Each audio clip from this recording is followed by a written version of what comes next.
It's time for MacBreak Weekly. Andy, Alex, and Jason are all here. We will talk about Apple saying, hey, you know what? We think our products ought to last a little bit longer. Their new longevity report. EU's competition commissioner says, shame on you, Apple. You said the quiet part out loud. And we'll talk about Apple TV's prospects in a world where streaming seems to be dying. That and a whole lot more coming up next on MacBreak Weekly. Podcasts you love. From people you trust. This is Twit. This is MacBreak Weekly, episode 928, recorded Tuesday, July 2nd, 2024. Hey, at least they're reading. It's time for MacBreak Weekly, the show where we cover the latest Apple news, first show of July 2024. We're getting ready for the 4th of July, which, as everybody knows, is a major holiday because the UK is electing a new prime minister. No. Alex Lindsay is here from Office Hours. Do you do Office Hours on the 4th? We do it every day. We haven't missed a single Even day. Christmas Day and all of that. Wow. Christmas Day, New Year's Day. Some of them are only an hour, but we still do them. Yeah, absolutely. I have to prepare our international listeners who don't know that there's a special day on the 4th, and they're going to call us and say, what happened to my show? There was no Tech News Weekly this week. That's Andy Anako calling us, I think, from his Turkish prison cell, would be my guess. Well, not my Turkish prison cell. It belongs to the government of Turkey. But we're having some good talks. I'm getting a lot of my pranas are very, very much aligned. Good. You moved in after Assange moved out, I think. Yes. Yeah, because oh my God, the broadband he had installed here. You know, it's nice. I mean, he was a whiner, but he knew how to get what he wanted when he got them down. I'm impressed. Great to see you, Andy, from GBH in Boston. Also with us, Jason Snell from sixcolors.com. And it's always a fun game to guess where you are. And now I'm looking at the lava lamp, and it's not moving. That means it's real. When it moves, I can interact with objects back there. Don't ask me that every time, or we will. I know. But yes, I am in my house where it is getting warm. Well, I live in a place that is very much close to the bay, and we're having a heat wave, but it's not gonna. It's fine. I'm fine. We're not going to have a historic hurricane. I hope Hurricane Beryl. But let me just see here. Earliest Cat 5 in the season ever. Yeah, it's not good. Not good. And it looks like a wide swath. But let me just look at our 94952 is our zip code. It's not working. Okay. Anyway, it's going to be hot. Look at that. That's the map of the U.S. It's red.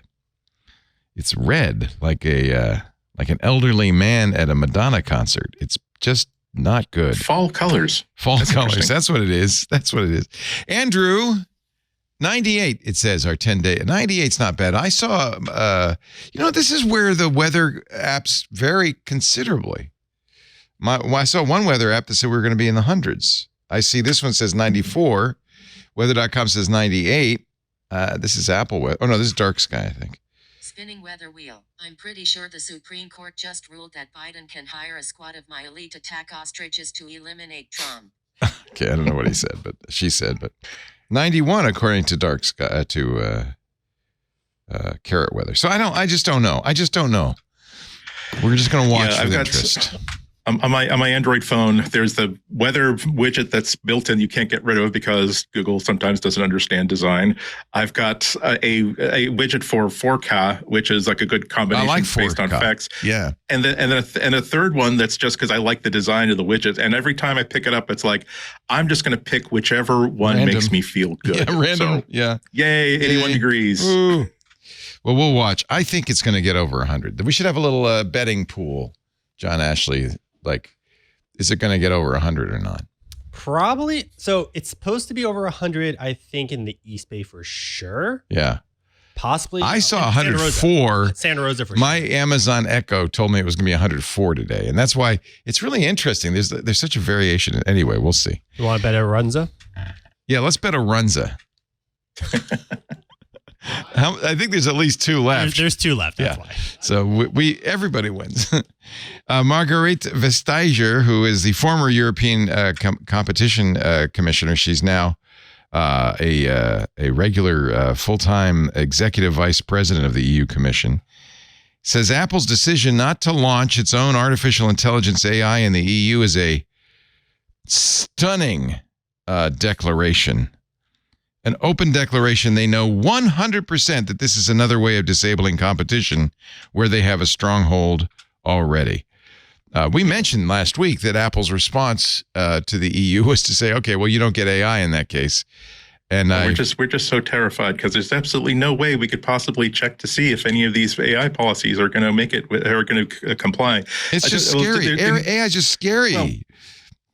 Well, yeah, and especially a quote like that, you need a little bit of context. It wasn't like this was she gave a talk, a news release in which she thumped her fist on the table and yelled about Apple. This was at the end of like an hour-long talk she gave to a European body, and it was during the Q&A that she was asked directly, to the best of your knowledge, how does Apple's walled garden apply to their AI? How do you interpret their decision to not release Apple intelligence features in the EU?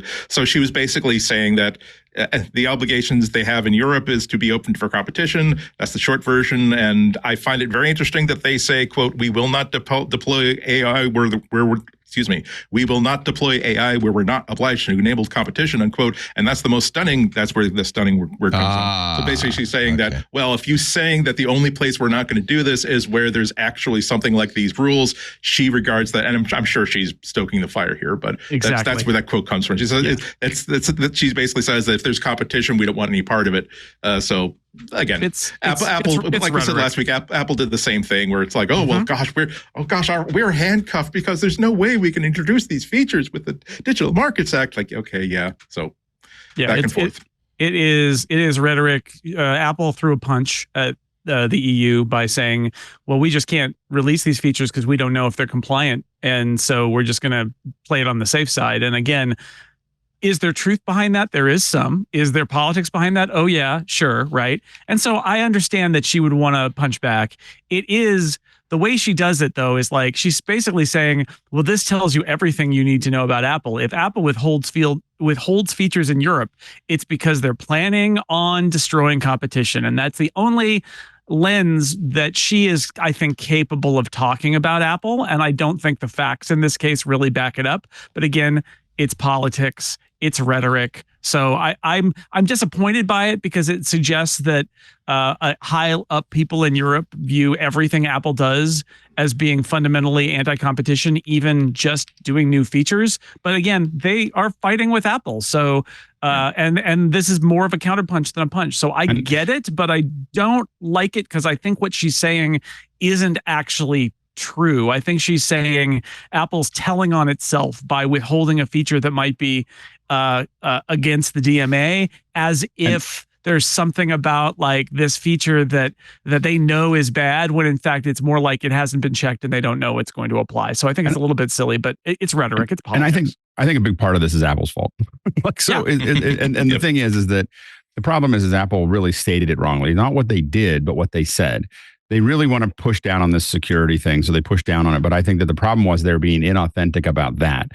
What they could have just said is, here's the deal. We don't understand the rules. We don't understand what the EU wants. We thought we did what they wanted to do. They didn't do it. Until we figure this out, we're not going to add anything new. Until we'll just get it sorted out. And then once we know what the rules are, we'll do it. And if they just said that, if they just been authentic in, we don't, if the EU keeps on moving the bar from our perspective, like we think we followed the letter of the law of what you said we had to do, but now you say that's not right. We need to figure that out before we start adding these features.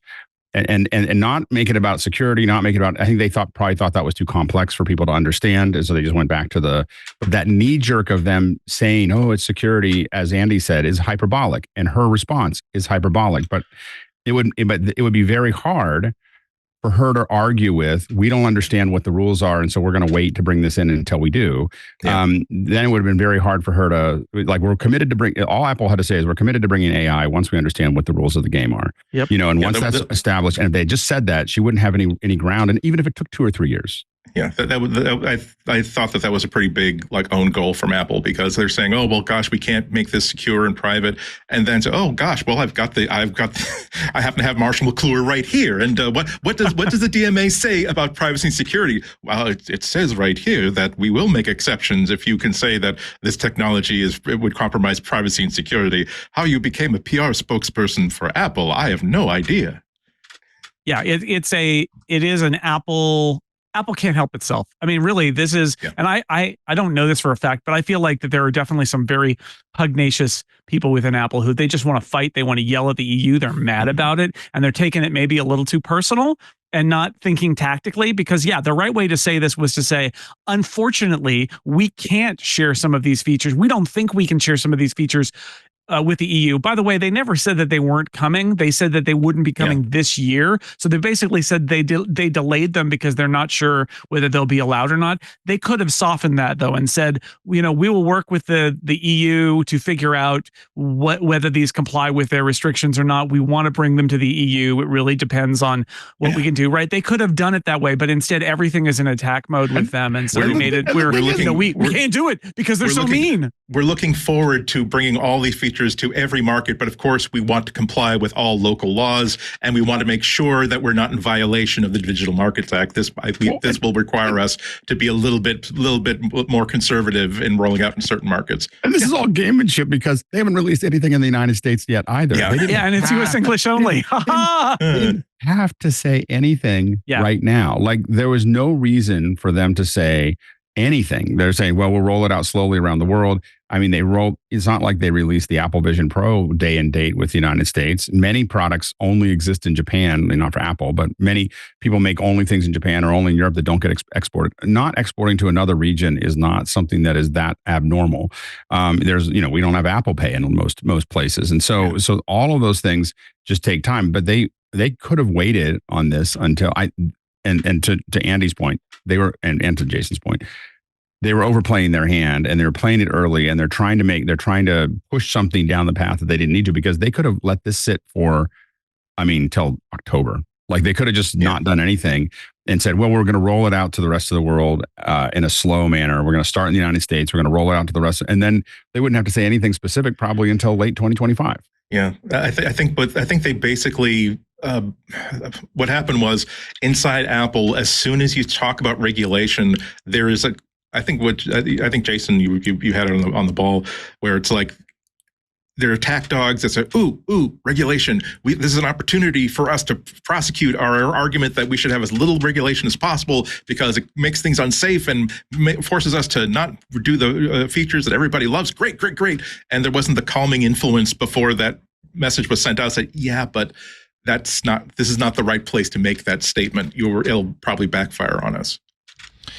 Well, speaking of which, Apple, according to Mark Gurman, plans to add a lot of AI to Vision Pro. Is that a change from how, or is this just... They didn't announce Vision OS as one of the, I've been calling it like the intelligence trinity of products, right? The iPhone, iPad, and Mac. It isn't in there. And Gurman says they are working on it. And this is sort of what I think, assumed at the time, which is they're not sure what they're going to be able to ship in this whole cycle, right? In the next year with Apple Intelligence, because it's happening. It's coming in hot. They're really working furiously to ship this thing at all because it's happened so quickly. And so they didn't commit on stage to what they were going to do with Vision OS. And this is obviously Gurman talking to his sources at Apple who are saying, especially because they're countering. There was a story that came out, I think, last week that suggested maybe the hardware couldn't support it because the M2 was working too hard on other stuff.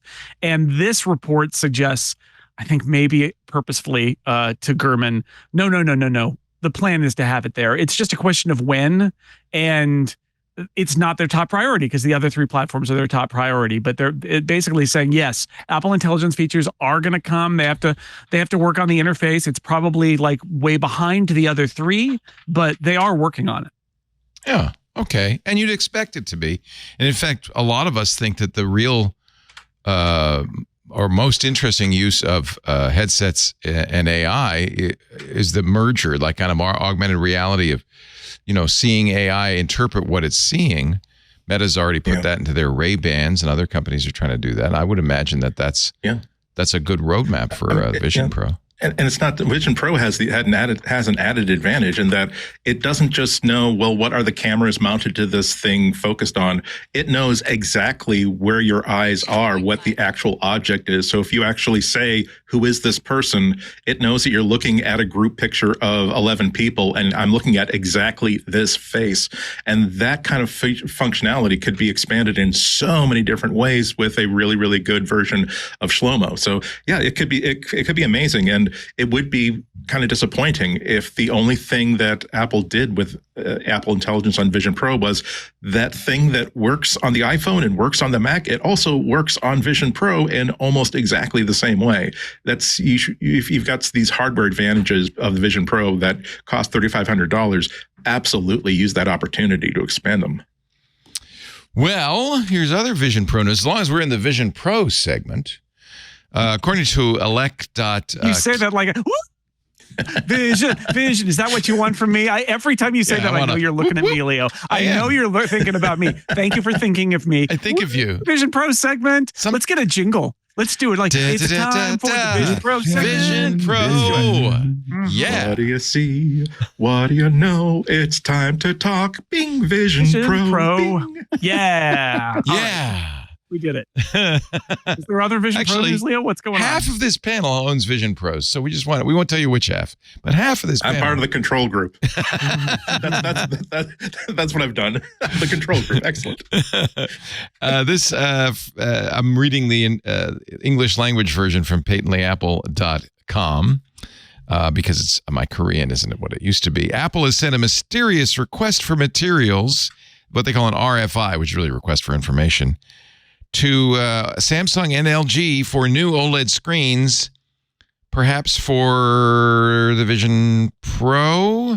The elect says industry sources have confirmed Apple has sent this RFA that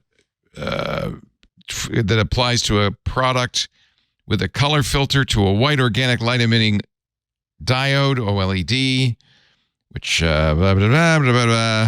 screen size 2.0 to 2.1 inches. Got to be VP, right? It's too big for the watch, too small for anything else. Pixel density of 1700 pixels per inch. That's nice. Although about half what the current Vision Pro is. Bigger screen, lower pixel density. What do you think? Right, which means you get back some of those pixels if you've got the optics, right? That's one way to save some money, is you get a lower resolution screen that's larger, and then using your optics, you have that fill the space, and you may get something. You shrink it with like a magnifying glass turned on its back. Yeah, so it's going to be, because there's a lot of complicated optics going on anyway. So one way you save, very sophisticated scientifically, you have reverse binoculars, and you like look ViewMaster. At it. Yeah. It's a ViewMaster is what it is. Okay. I mean, there's so much weird optics going on in VR headsets anyway, right? That I can see this being one way you save a lot of money on a cheaper Vision Pro, right? Because those Sony OLED displays are incredibly expensive, and there aren't that many of them. So this confirms what we'd always expected, which is that a lower cost Vision Pro is in the works. I mean, early days though. If they're, it's not even a request for a proposal. It's just tell us, can you do this? Gurman said they're trying to do late next year. Wouldn't surprise me if that slips, right? Until it's a thing I learned a long time ago, which is late in the year means next year. Right. So let's say maybe early 26, but that they're working on it. Yeah. And apparently, according to Ming-Chi Kuo, they're working on, and this is an interesting rumor, maybe related to the Vision Pro, AirPods with cameras.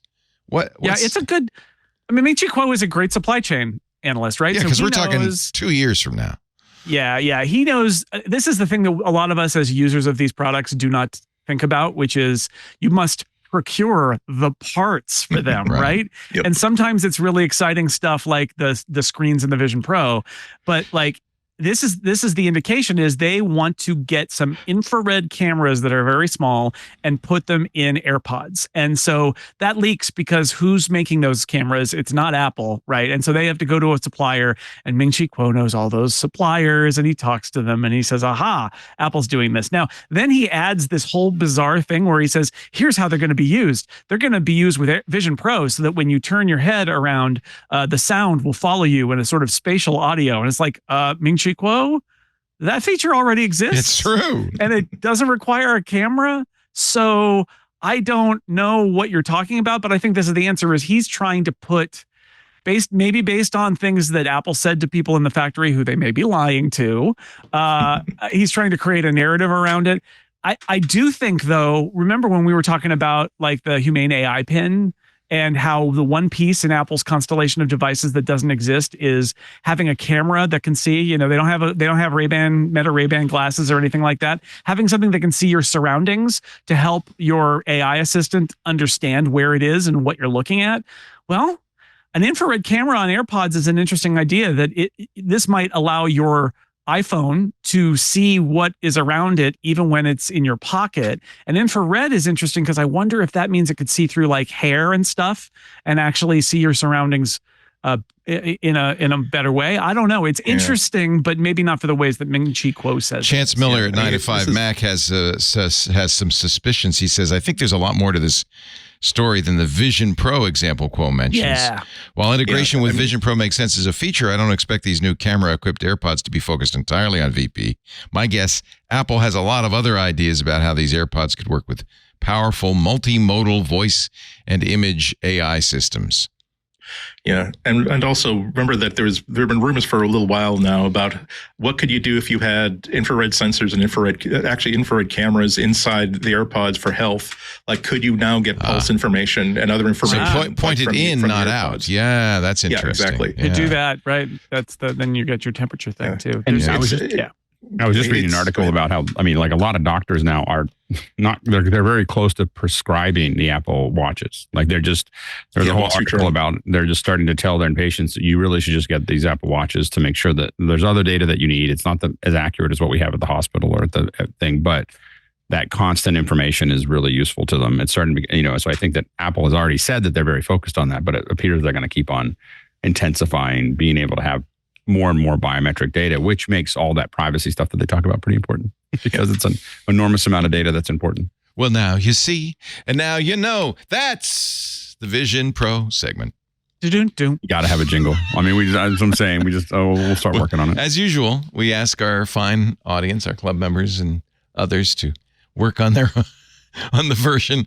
Merlin Mann did his rat hole. I wish I could find that rat hole. If anybody still has a copy of that. I'm going to have for the intro and the outro of that, have a really cheesy MS Paint graphic pop in, pop out. Really cheesy. Yeah, a little bit pixelated. No, like really cheesy, like a 5-year-old drew it. What do you see? What do you know? I like Andy's lyrics. I think. What do you see? What do you know? It's time to talk Bing Vision Pro.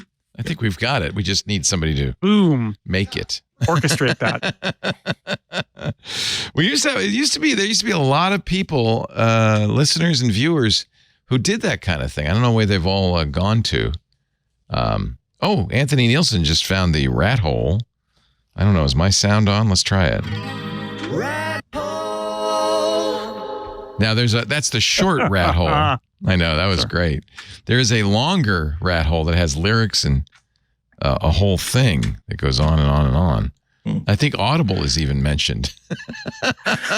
As a matter of fact, I'm just excited that maybe I'm going to be like Robert Altman's son, who wrote the lyrics to the theme from MASH and wound up making millions of dollars from the TV show. If I get 18 cents for every time we do a Vision Pro segment. Suicide is Painless was written by Robert Altman's son.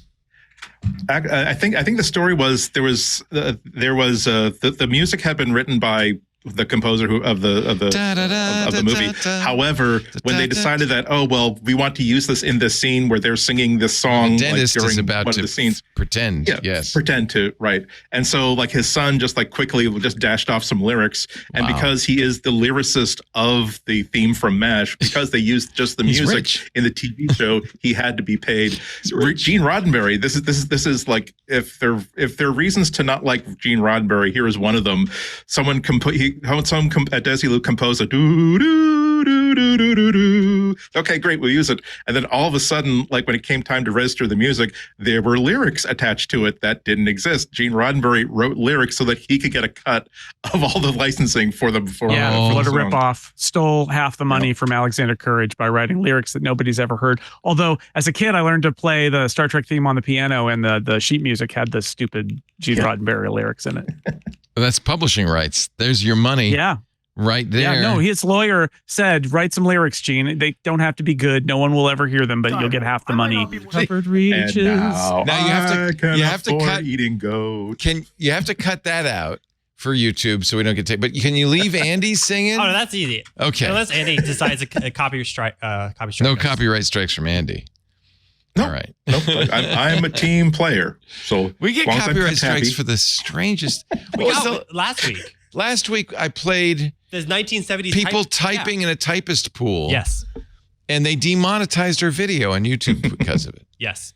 So I think we just cut out all non-original. That's not a strike. That's not a strike. No, it was not a That's strike. No. But it could have been. I mean, it's just that they decided, we'll demonetize you.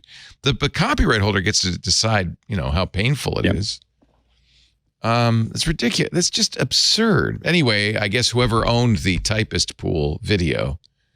But the cool thing is it's not strikes anymore. And if you don't care about I don't care about monetization on YouTube. Yeah, you don't have any ads. Care about that. Yeah. It's like a superpower because you just run things in there and they're like, we got a strike. So how much? Was it a strike or was it a demonetization? You don't get strikes anymore? Is that true?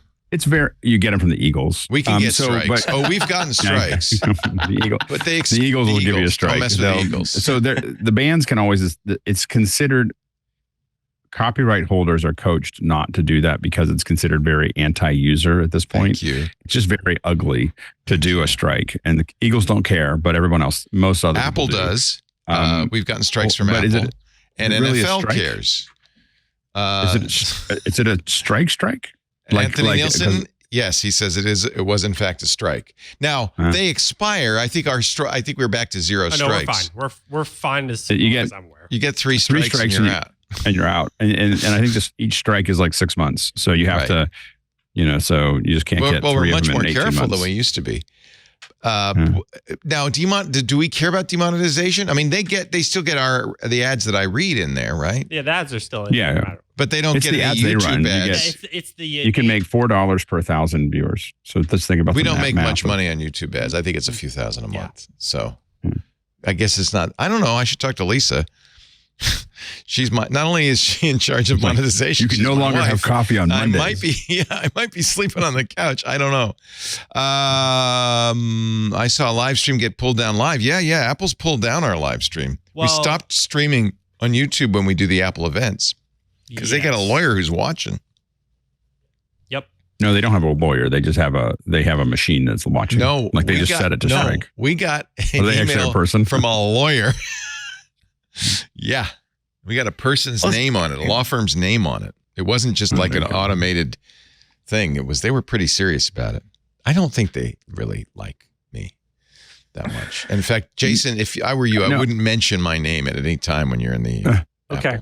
Got it. Yeah. I know that things got a little out of hand where everyone was restreaming Apple's event. And I know that there was some point where they pulled it back. They were like, we're not going to do that anymore. Anthony says we're still in limbo with one strike from Apple from September of last year.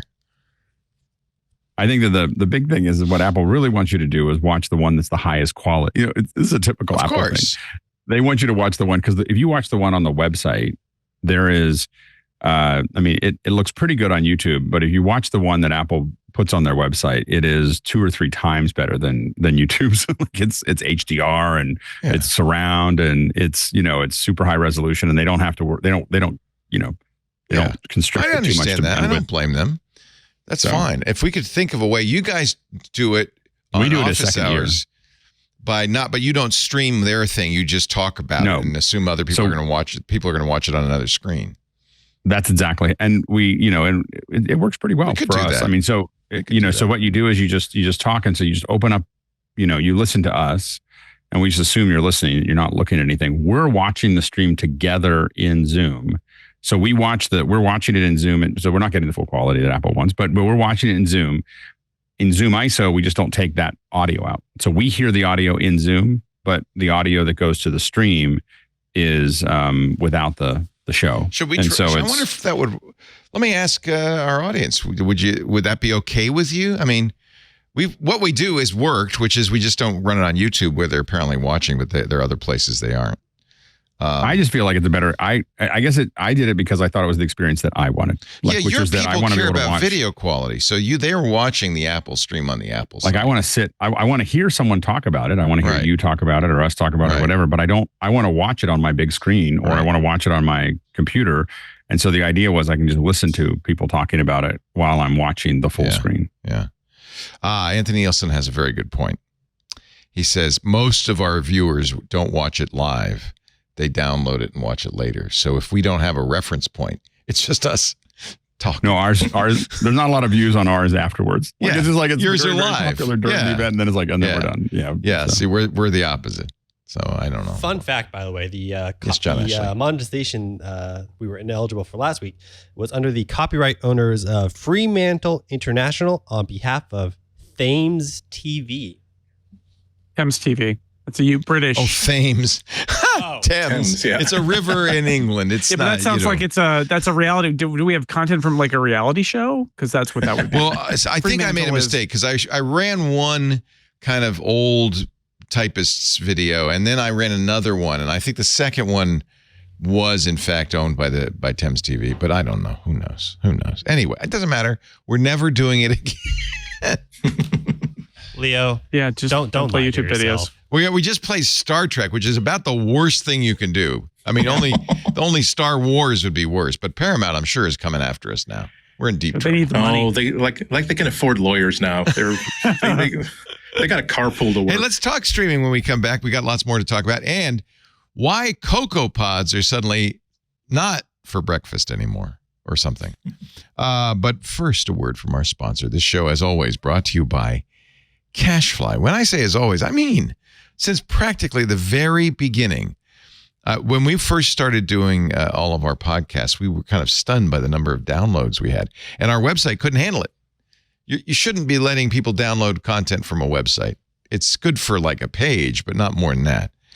We didn't know what to do. I asked for a while. In fact, I just heard, I had got an email from somebody who said, I helped you BitTorrent it back in the day. I was asking people to seed BitTorrents and all sorts of crazy things. Then Matt Levine called me from Cashfly, and it's been smooth sailing ever since. For 20 years now, more than 20 years, Cashfly has held the track record for high-performing, ultra-reliable content delivery. They serve over 5,000 companies, including ours, in over 80 countries. We've been using them since the beginning, and we love the lag-free video loading, the hyper-fast downloads, the friction-free site interactions, because Cashfly is the only CDN, content delivery network, built for throughput. See our logo right there? Right under Adobe and Ars Technica, and and right next to Roblox over there. It's the only CDN built for throughput, ultra-low latency video streaming. That's kind of mind-boggling. This is relatively recent. It delivers video to over 1 million concurrent users with latency of under 1 second. If you're Roblox or a gaming company, delivers lightning-fast gaming. Downloads are faster, but zero lag, glitches, outages. That's one of the reasons we love it. We can't afford to have any outages. You want that podcast when you want it. Oh, if you've got a page with images, you'll love mobile content optimization from Cashfly. Automatic, simple image optimization, which means your site loads perfectly fast and at the perfect resolution on any device. Cashfly was great for us, too, because they have flexible month-to-month billing. And that was important because we really didn't know what the spikes in downloads would be, or it took us a while. Once you figured that out, you get discounts for fixed terms. The point is you design your own contract when you switch to Cashfly. Cashfly, delivers rich media content up to 158% faster than other major CDNs, and allows you to shield your site content in the cloud. We do that, which means we get 100% cache hit ratio, which is awesome. With CacheFly's elite managed packages, you get VIP treatment. It's never been better. Your dedicated account manager will be with you from day one, ensuring a smooth implementation and reliable 24/7 support when you need it. Learn how you can get your first month free at cachefly.com/twit. And you've heard me say it for 15 years now. Bandwidth for MacBreak Weekly is brought to you by CacheFly at CacheFly.com/twit. Thank you, CacheFly. Sincerely, thank you. We appreciate it. I think Matt's still there, and it's a great company. They do a great job. What are CocoaPods when they're at home? Apparently not good. Critical flaws in CocoaPods, which is a dependency manager for Swift and Objective-C Cocoa projects. It's a supply chain attack, which means somebody got something bad into CocoaPods, a trio of security flaws. An Israeli application security firm, Reef Spectre, discovered it. So the 3 issues have been patched by CocoaPods as of last October. However, there were some really nasty, one with a CVSS of 9.3, made it possible for an attacker to abuse the claim your pods process and take control of a package, effectively allowing them to tamper with source code, introduce malicious changes without your knowledge.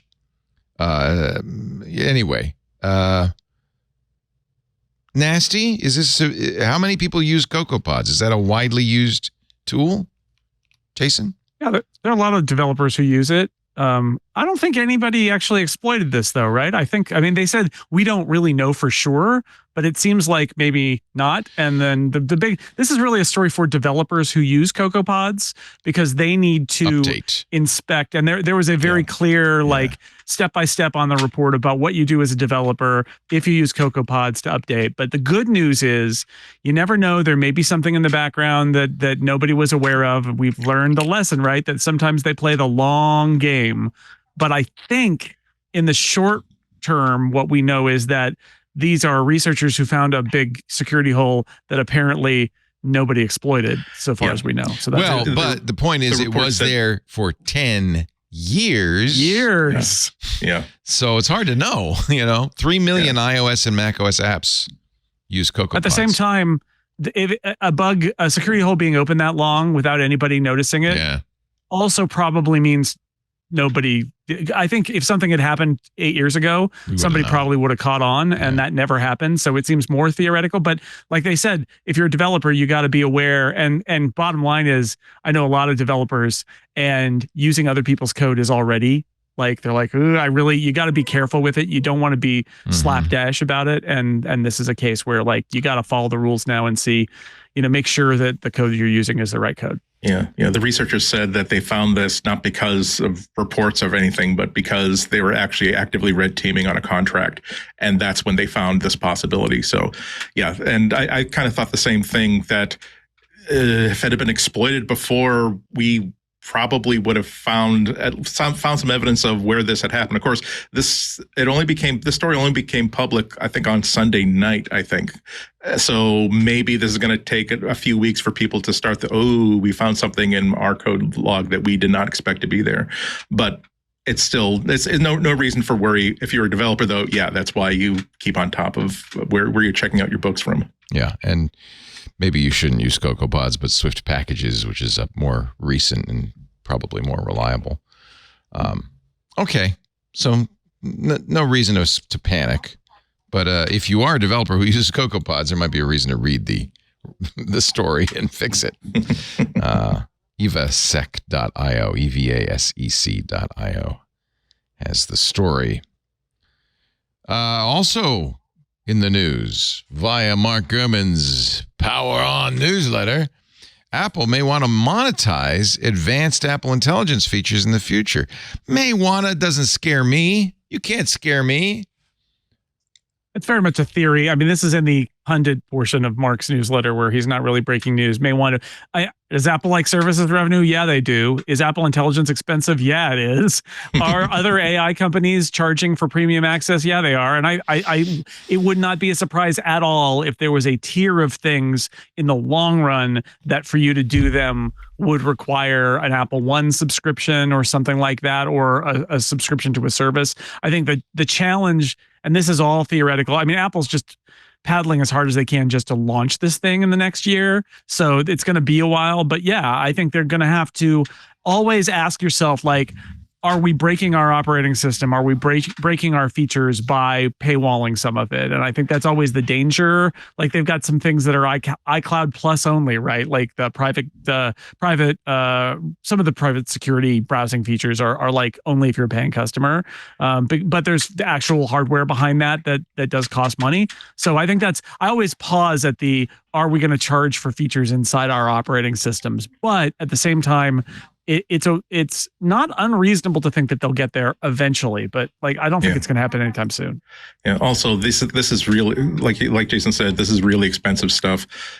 It costs serious money. This is one of the reasons why even companies like Facebook and Google are like, oh well, we're really concerned about privacy and we want to make sure we do as much on device as possible. That's because you get to pay for the compute power, you get to pay for the electricity.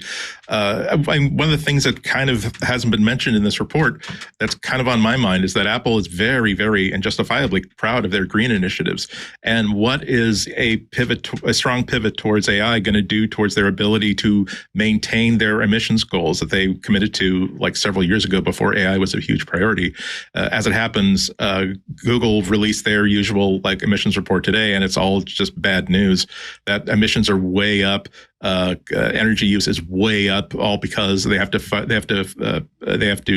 up all of these server farms to handle all this AI. So maybe we're going to see that affected in how Apple handles their promises towards becoming a completely self-reliant, completely green, completely no impact service.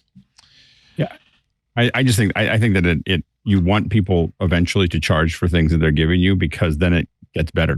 You know, there's definitely things that I've learned or things that I feel very static about. Like, for instance, I haven't subscribed to Logic or Final Cut Pro on my iPad because I'm just tired of subscriptions. But for something that I know that it is, I know that there's a cost to it. I know that this is a service on the web. I know that every time I touch it, it's costing them something. In that sense, I kind of want to pay for that because I don't want to become a whole where it becomes a cost center instead of a profit center, because you want it to be a profit center at some level, so that the investment is proper. We used to, one of the things that ILM learned how to do early on was charge for processing. Every time they rendered a frame, they'd charge the movie company for it. They got the reputation of ILM stands for I love money. It came from that because people got really frustrated. But it also meant that their render cloud, the internal rendering system they had was the best in the world because they were able to reinvest. It had money earmarked to it. It wasn't a cost center, it was a profit center.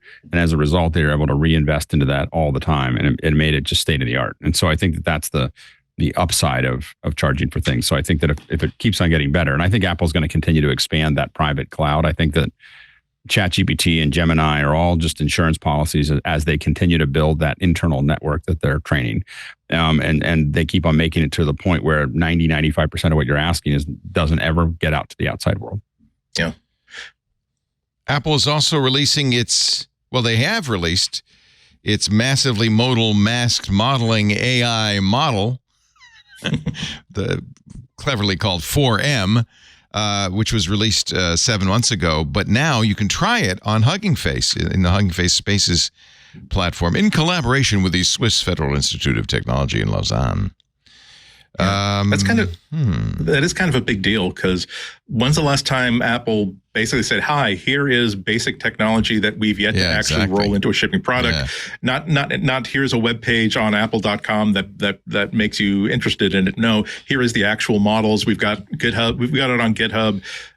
There's one model that's online for demonstrating its ability to analyze pictures and find facets, do depth perception, that sort of thing.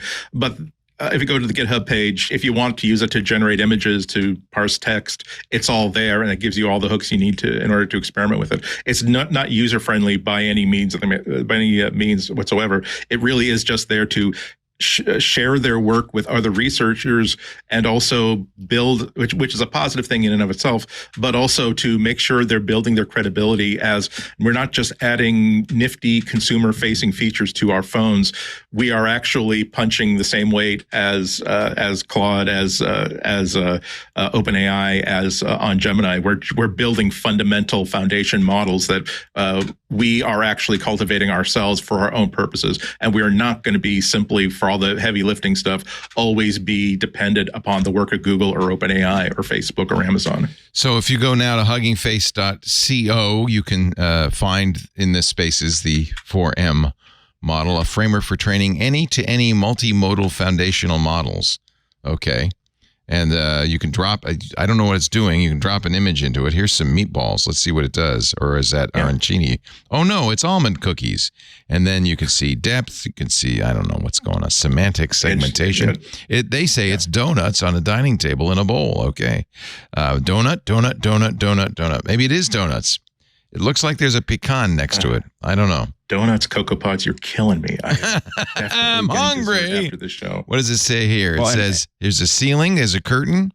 It sees all this. There's a door stuff, whatever that is. And it's not just image parsing either. Again, this is just the demo that you can interact with as a bonehead like me. And I think that one of the things that's interesting is they talked about being able to manipulate 3D scenes using natural language, which is that is the beginning of world building. So being able we're making huge progress in that area, aren't we? It's kind of interesting. Yeah. But that's like world building, and whether that's used for an actual like virtual world that you could live in, but it's also I want to show you a scene, or I want to show you an object. I can just say put a 20s radio in front of me, rotate it into this position, and being able to, if it eventually is able to export that out as something as well, you can be building things and putting them into your keynotes, into your other files. And so there's a lot of things that 3D is kind of one of those things that's on the front. It's actually more complicated than music or some of the other stuff.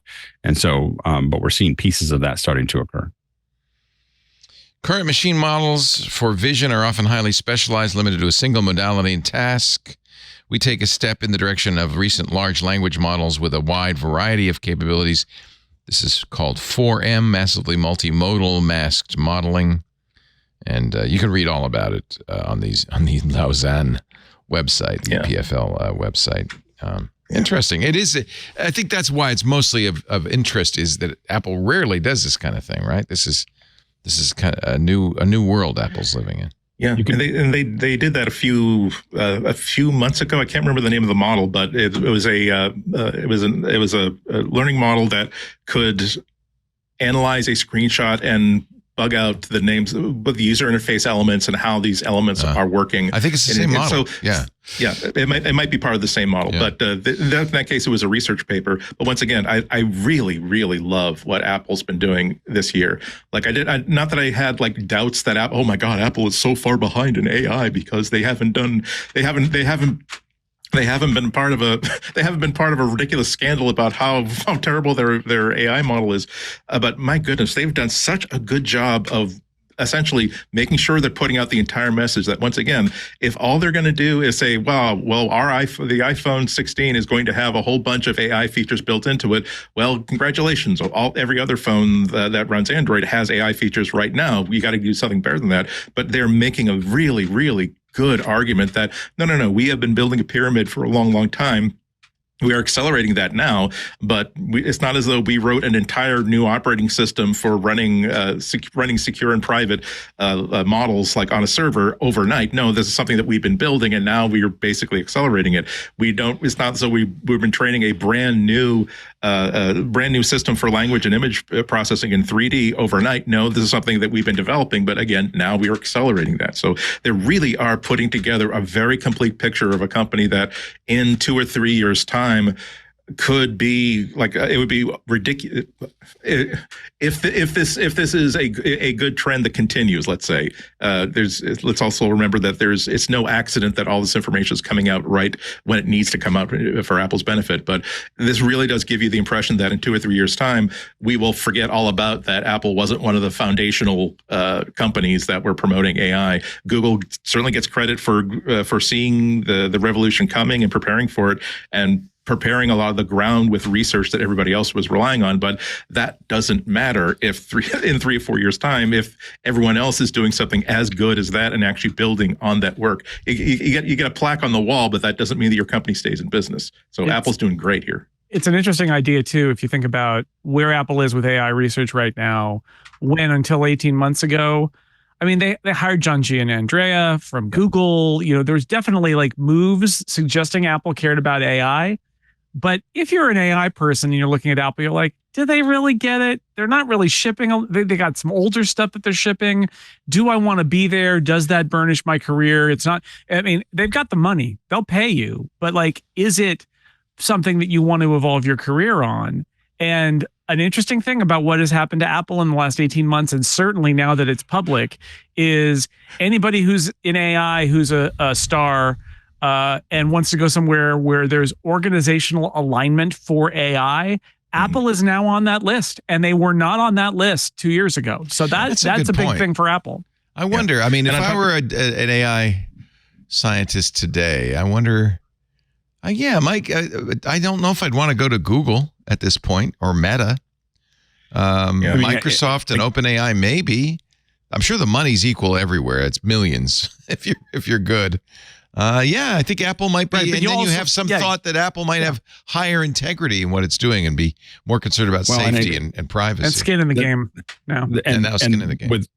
When you have a company that has, all the money, when you look at that private, I just think that we want to keep on watching that private cloud that they're building and understanding that they're going to keep growing that. And it's going to be much more, it's not going to be perfect, but its chances of hallucination will continue to get probably less and less and less, while some of the other ones may hallucinate more and more and more because of just the nature of data. And so I think that that's going to be a really interesting puzzle that Apple is sitting on we don't know how they're going to actually execute this, but if they do it in that area, it could mean that the data being delivered by that private cloud could be much more reliable for many of the answers than what you're getting from other AI solutions over time. Right now, it's really limited, but imagine this little seed of information that they have in it growing to 95% of the data. I mean, the stuff that I do now the stuff I do in ChatGPT now, and now I'm starting to play with Claude, is so complex as far as how to think about things, like just how to, and if that data is anywhere close to, I don't care if it's like, for me, it's like, I'm looking not for the actual data. I'm not going to use it, but I'm looking for how to think about things. And as you start to open up, well, tell me about this and interrelate this data with this data, with this data, with this data, and give me an output. And it shows me all the calculations and why it's doing what it's doing. And the thing is that I think that that's going to be really powerful. And if that data starts to be tied back down to what Apple's working on, you end up with something more reliable, something more dependable, and you could end up with people down the road. Apple has a 10% chance of like, well, that's the reliable place to, AI is the reliable place to get most of your information. But the missing piece, which I don't know if Apple wants to get into this or if they even have the capability of getting into this, is that remember that Microsoft and Google and Amazon, they don't just care about consumer and user facing features. They want to run the hardware and have the resources that if you are writing software for anybody, and particularly if you're writing software that involves AI, you will pay us for compute because we've got the infrastructure, we've got the capacity, and we've got the most modern tools. And Apple is paying a fortune to Google for a lot of what they need, not just with AI, but for everything that's cloud behind in the back end. So I wonder how that evens out, by the way. They're paying Google a lot, but Google's paying them a lot. I wonder if they hey, we spent this much, but minus this. Yeah. You buy one, get one, like roommates sharing a fridge. Like, okay, well, you took the ice cream, but you took my corn dog, so let's just say it's okay. Yeah. But what I'm getting at is Apple. Historically, Apple has always found what is it that we are subservient to another company for, like CPUs, like a Bluetooth stacks, like that sort of stuff. And how can we basically cut them out? I mean, they have such a hard belief in this that they tried to build their own modems, their own cellular modems, which is just insane. Which the most powerful companies have like run screaming and up on the verge of madness to try to do it. So I'm wondering if they're going to be happy to always be, okay, well, we're going to be buying our capacity for this important part of our business from Google.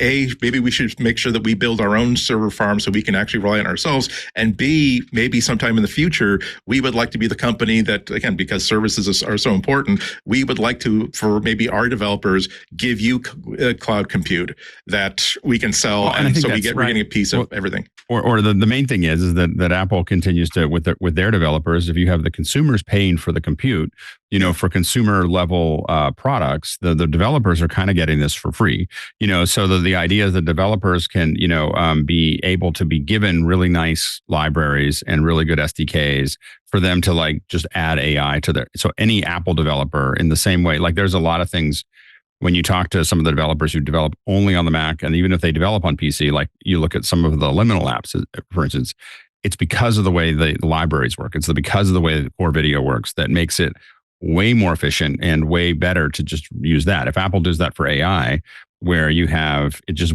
really easy to add. It's just like I add this hook, this button is adding AI to my product, or it might be a little more complex than that, but it's not like I don't have to reinvent the wheel to put AI into what I'm doing. Apple's going to do that for me. All I got to do is hook into that solution. And I think that's going to be, and I think that there's going to be a free level of that. And then I don't know if the app developers are already paying Apple 15% or 30% or whatever. So they're already paying into that, and being able to add value to that is really interesting. And I think as you look at like when they release all this to GitHub and they start talking about it openly, I think Apple is on the extreme end of commoditize anything that is a cost center and control anything that's a profit center. And so I think that what you're seeing here is you can always tell what they think is valuable and what is costing them money versus what is they're making money on, because they'll release everything for free that is connected to a cost center, and they want to control the things that are connected to a profit center. I wonder if Apple or anybody would ever put in a button that says no AI, disable all AI. I think there'd be a market for it. I'm just saying, the big stop button. It's going to become more difficult. I mean, there's some rumor. I think Android Police had a source inside Google, which means that this could be like an official leak from Google, talking about some features that are going to be part of the next Pixel phone announced next month as part of what they're going to get this. They're calling these features Google Intelligence. Yeah. I hope they stole this from Apple Intelligence, because it's not Google Intelligence. I'm sorry, it's Google AI or whatever. But anyway, not G.I. Joe. But it's still a good idea to AI. Yeah. But the thing is, like, so one of these features that Android Police was talking about was an even higher level of some of the photo editing features that they introduced a while back. So not only just, hey, I want to be able, there's a group picture, there's a boyfriend that is no longer part of the picture. I want to just remove the boyfriend and squish everybody back together to fill up that hole, so it looks like that person was never there to begin with, as if we can erase them from our memories, if only we could do so.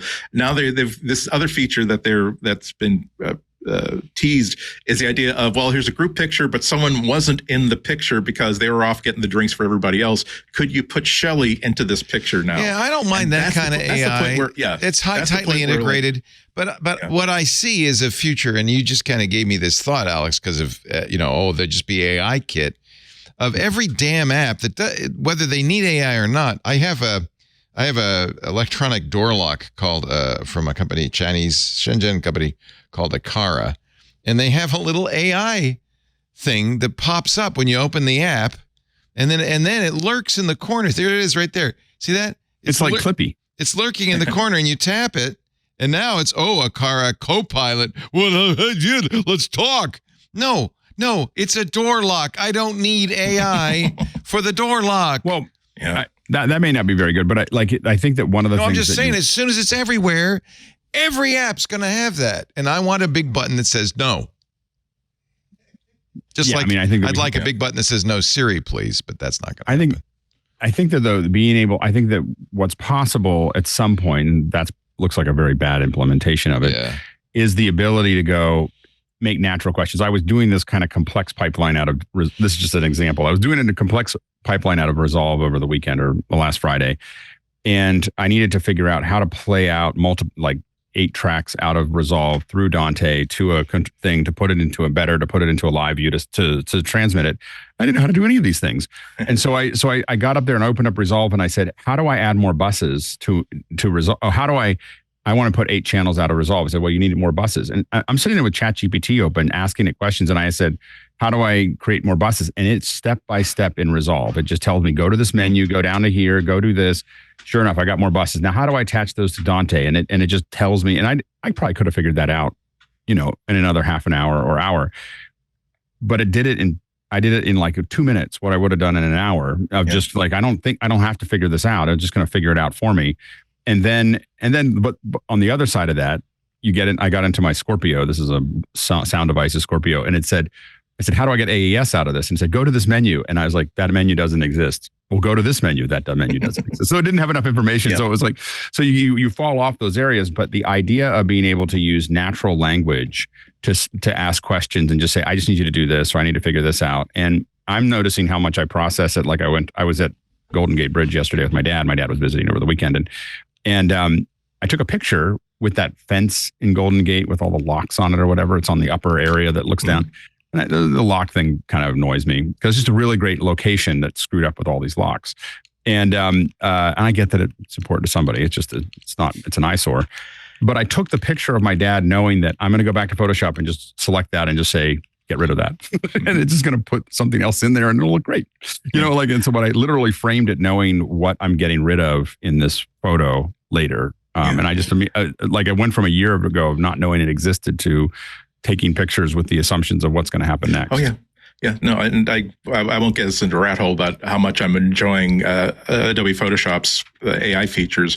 Just the ability that I took this picture. I was taking pictures of the Pride Parade a couple of weeks ago, and one of the best ones. My zoom was just a little bit too tight, and I needed more space around this person. Yeah. I said, I can just say, please add more stuff to the left and the right. But I think there's always going to be an importance to have a core set of features that is like the cut, copy, and paste of AI that everybody sort of expects. And that stuff is run on device and you don't really know how it works. You don't need to care how it works. I have kind of a vision where I kind of hope that we are always intimately understanding which AI we're bringing to the task, what their strengths and their weaknesses are.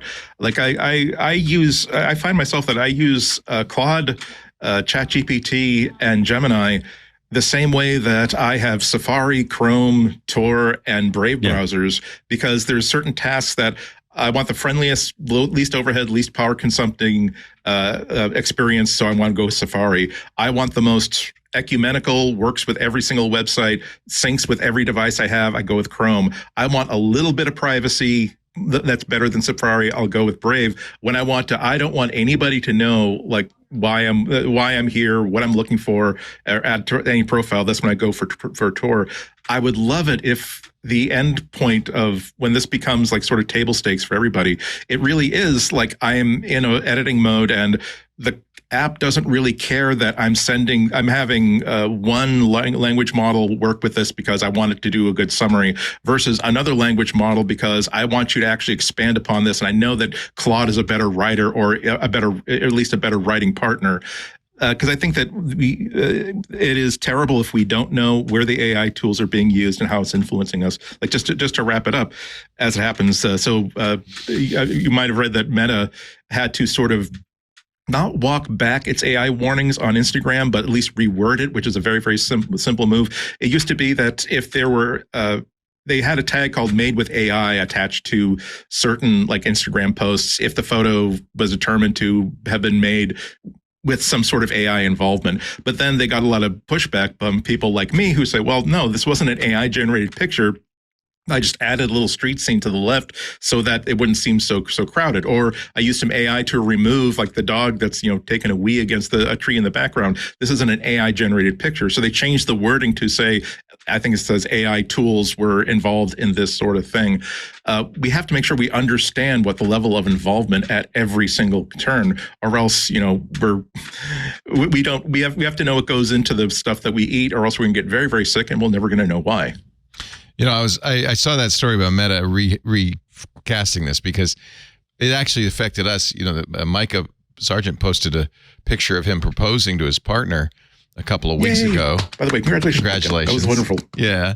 And it was labeled made by AI on Instagram, which it wasn't.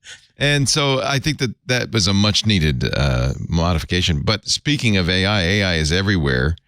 In fact, I was just looking at TechMeme, and every story in the top 10 is an AI story. Figma disables its recently launched generative AI app design tool, Make Design, after a user showed it copied Apple's weather when asked to design a weather app. Well, why the hell wouldn't it? That's a good weather app. Copy that one.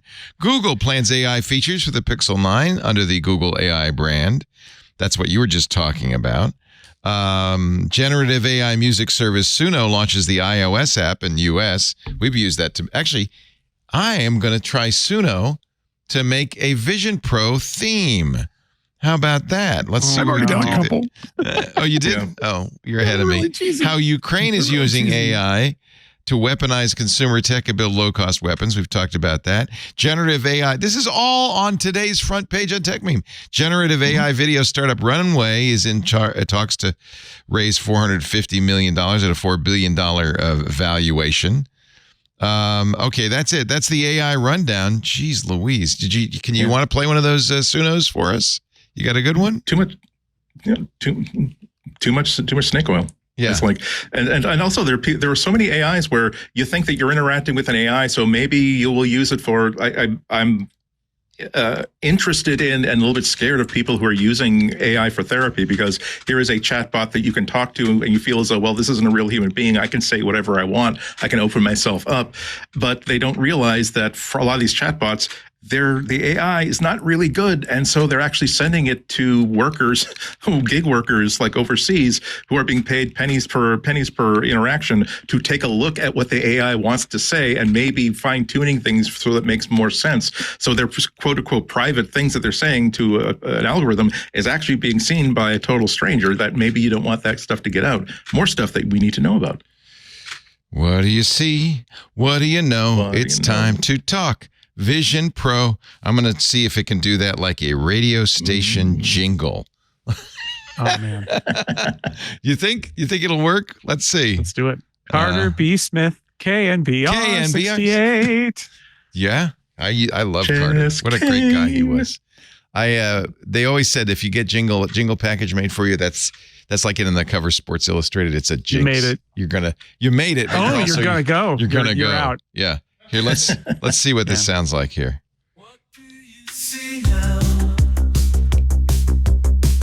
Ooh, Human League.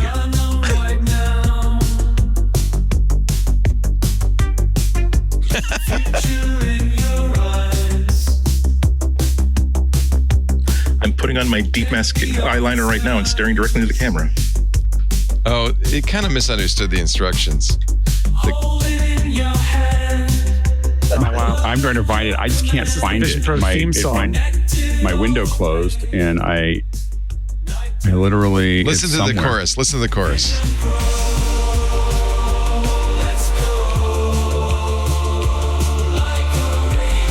I'm seeing the end credits of a mid-'80s comedy with a kind of science fiction personal computer. It always gives you two choices. Let's see what this one sounds like.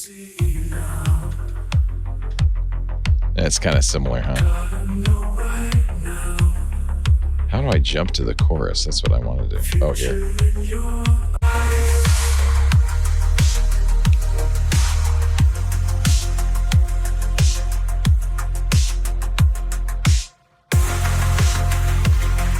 But this is so classic generative AI 2024. Isn't it? It is super. Yeah. It's not what you asked for, not what you want, but oh my God, is it impressive? It's still impressive. As a wrong thing, it's impressively wrong.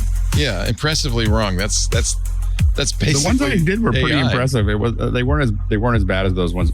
What's funny is Google Chrome closed the window. It was playing, and I cannot find it. Like I'm sure it has to do with spaces somewhere. Like it says Chrome says that it's there, and when I click on it, nothing shows up. I lost the page. Yeah. It's not us that's going to be able to do this. There's like I'm on a lot of Stable Diffusion forums, and a lot of stuff that I didn't think was really possible because I'm just using it from the point of view of giving it prompts and trying to do infills. The people who understand how these generative AI models work can do things like, okay, that's the design of this character. I want you to keep this character design consistent across the next 7 pages of comic. And these are the people that are scary because they're not generating pictures of people with 6 thumbs and where the eyes are like doll eyes, they don't work. Those are the people who know how to. They're not spending 1 second on this piece of art. They're spending maybe half the amount of time, and they are getting the results that you would hope to get if you were paying someone to do this kind of work for you. Remember, it didn't take, turn on my sound again. It didn't take much time for us to generate this. Here. Wake up in the morning, turn the Vision Pro. Okay. Wake up in the morning. I don't know why. See the music video for this. Why? You're right. It's impressively bad, impressively wrong. You're watching MacBreak Weekly, not AI generated, and that's when we're wrong. We do it the hard way, the honest way. That's Jason Snell, who is always right at sixcolors.com. Andy and Sure, yeah, sure. Right. WGBY. I count on you, man. If I ask you a question and you tell me the answer, I believe you. Andy Anako, GBH in Boston, and from officehours.global, Alex Lindsay. Continuing on, here's another thing you didn't ever expect Apple to do. Promote how long its stuff's going to last. Apple published a white paper this week called Longevity by Design to explain the company's principles for designing for longevity.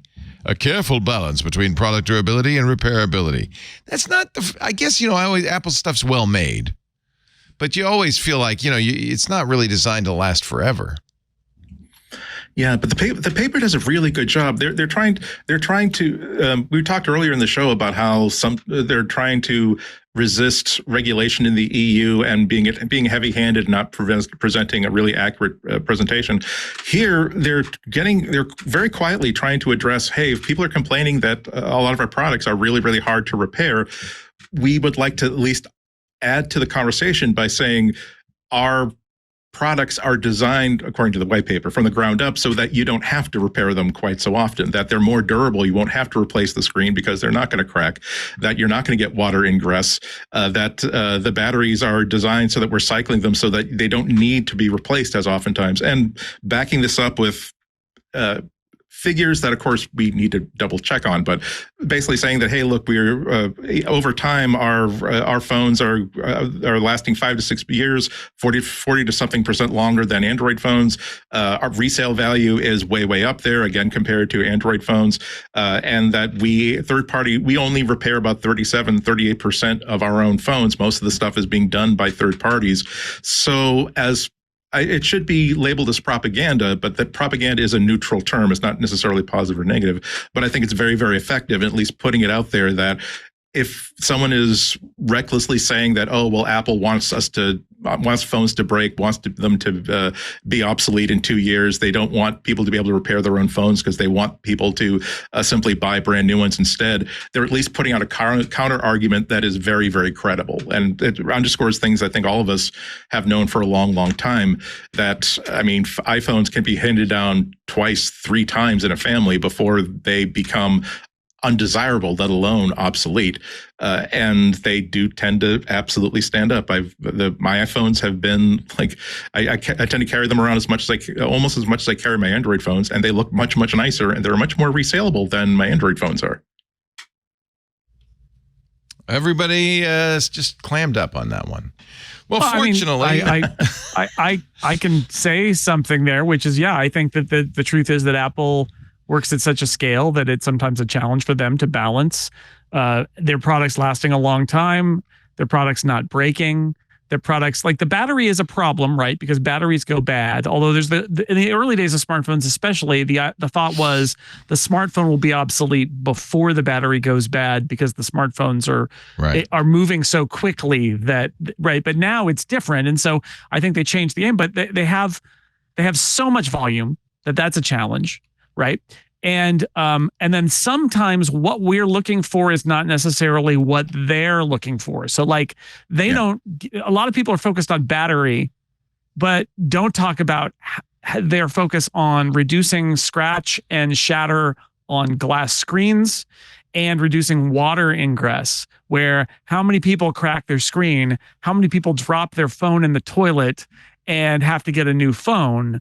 And if Apple makes serious inroads on those, first off, it's the time you don't, nobody keeps track of the times that you didn't need to get a new phone, but it would substantially reduce the number of new phones that are being sold. But it's a little bit, if your focus is on something like a removable battery or an easily removable battery, which is an issue, but you might be missing some of the places where they really have made progress. I think in the last 5 years, Apple's design of iPhones especially has shown that they realize it's a mature product where they could probably make it more repairable, and that would be better for everyone. They've also, they've got their trade-in programs. There's a lot they have done, but I think that there's a question of like, where do they draw the line and say, no, we're not going to do this? And I do think batteries is a thing that everybody should keep asking Apple about, because the fact is sometimes you've got a product that the only reason it's dead is because the battery is dead. It's true for iPhones. It's especially true of things like AirPods.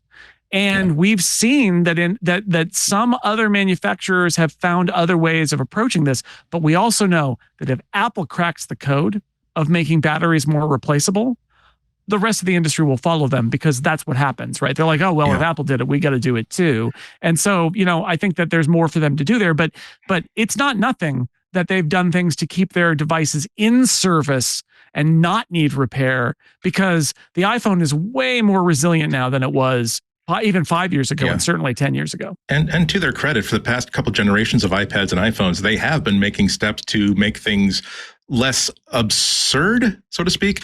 Like in the report, they, again, this is propaganda in the sense of they're making their case and saying things like, we use a lot of adhesives that are kind of hard to take apart, but it's the adhesives that make it safe against water ingress that make it last a lot longer. But nonetheless, like the last year's iPhone, they made a big change that made batteries easy to replace. The last generation of iPads, they changed the way that was designed so that you no longer have to tunnel through you no longer have to like change somebody's contact lens by drilling in through the bottoms of their feet.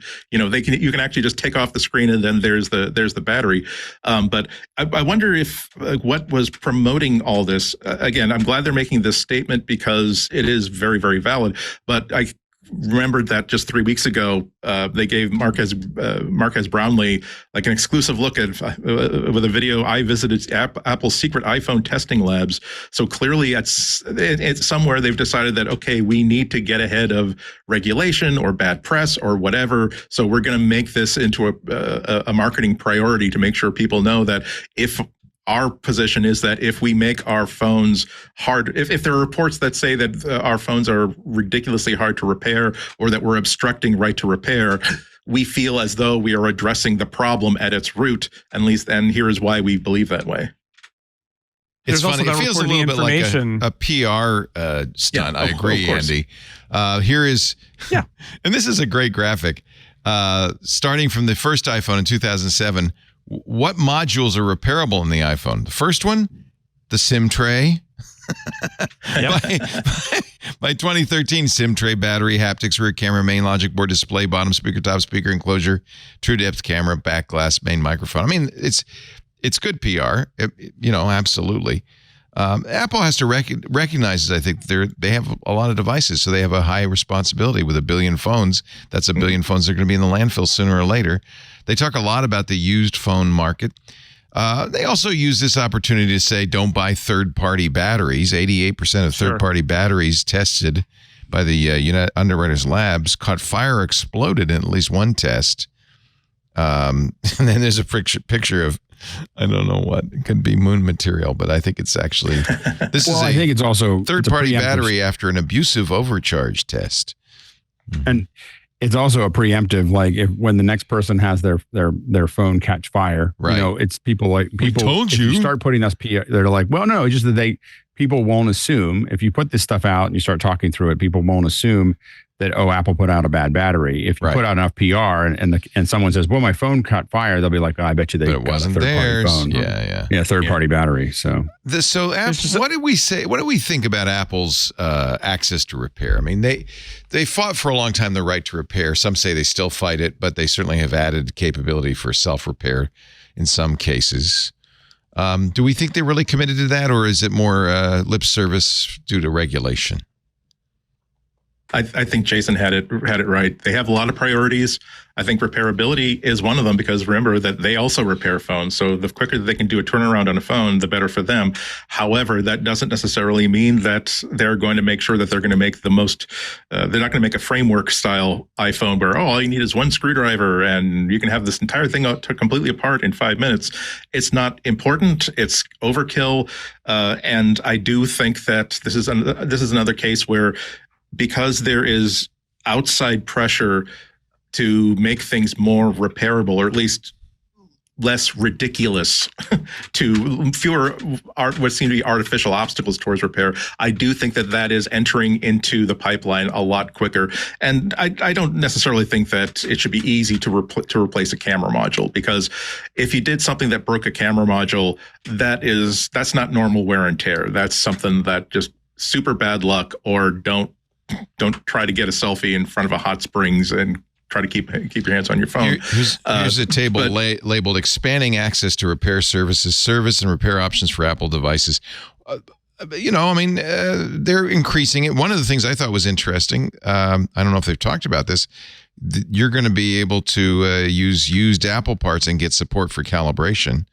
They currently don't do True Tone and stuff like that. Yeah, they currently don't do that. Apple tools for rental, Apple tools for purchase, third-party tools. So talking about support here, all the way from Apple itself to self-service repair. And they're making progress there. They don't support third-party parts, but they're making progress there. Yeah. It's just obnoxious things like parts pairing, which is not in itself a problem, so long as a third-party repair shop can get access to the tool they need to actually make this repair work. As long as they don't do the ridiculous things, I'm good. They do have in their FAQ this fascinating question: is designing for repairability better for the environment? By the way, I mean, yes. Yeah. It turns out. It turns out. No, it is. It is. Yeah, they're trying a lot of different things here. I think there was even a story in our notes for this episode from The Information about how they are exploring this technology that basically you apply an electrical charge. I thought that was really cool. Yeah, and it just turns off, and it's not an adhesive anymore. And that the Apple's goal, I think, ultimately is not to make products that are repairable by you at home by sliding a thing out and like their goal is the product should be able to go to somebody who has tools and that they can repair your product or replace a part. And that doesn't have to be Apple, although Apple, has its system, but it doesn't have to be Apple. I don't think ultimately Apple views repair itself as a profit center, nor do I think Apple philosophically believes that whenever anything breaks on an iPhone, you should throw it away and buy a new iPhone. I do think Apple has actually built a business around what Andy said, which is taking in old iPhones, and if they're refurbishable or resellable, or the parts can come apart and be reused or recycled, like that there's a whole chain of use for them, from just recycling all the way up to taking it and selling it at a much lower price in a market where maybe the brand new phones aren't affordable. And they've built this whole structure around it. I think that part of them battles with their control freak side, which is we only want the best LCD panels or the best OLED panel in our phone, and these weren't up to snuff, and so we don't like them. I don't think it's we will sell them the expensive display and make money on the repair. I think it's much more not that bad one. Don't give them that bad display. Or in the case of the battery, that battery is not up to our standards and it's got a bigger chance of being bad. So don't use that. But I think it's more their control over like the perception of the quality of their product, that if you get it repaired and with a lousy part, then your iPhone experience is bad.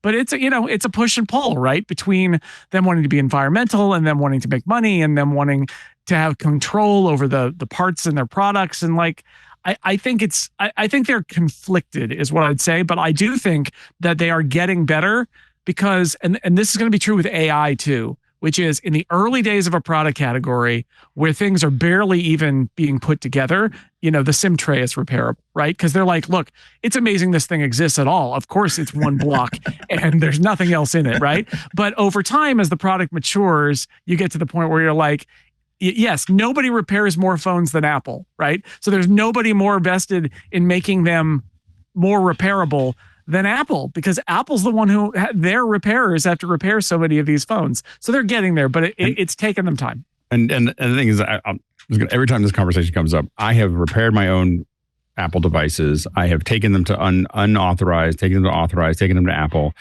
And at this point, I would never take a device to a non-authorized or Apple. They're the only two that I would do it at. Other than those, I would never go to an unauthorized or try to do it myself because it's never going to be the same. These are built at such a high level of the tolerances are so small that the chances of you actually being able to fix your phone or have an unauthorized repair shop fix your phone and have it ever be the same again is very low.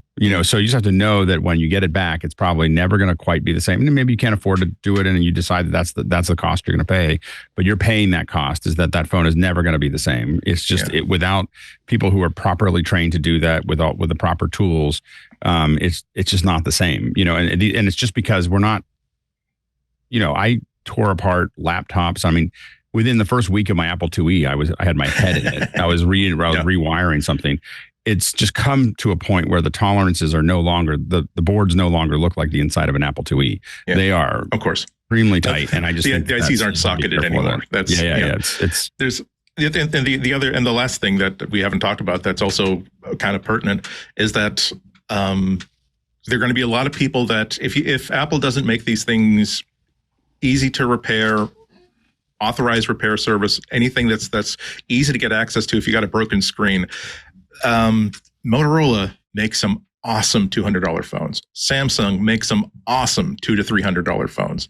And I don't mean that, oh my God, I'm suffering. Oh my God, I can't believe I'm using this Fisher Price shoe phone. It's like, no, it's really, really very, very good.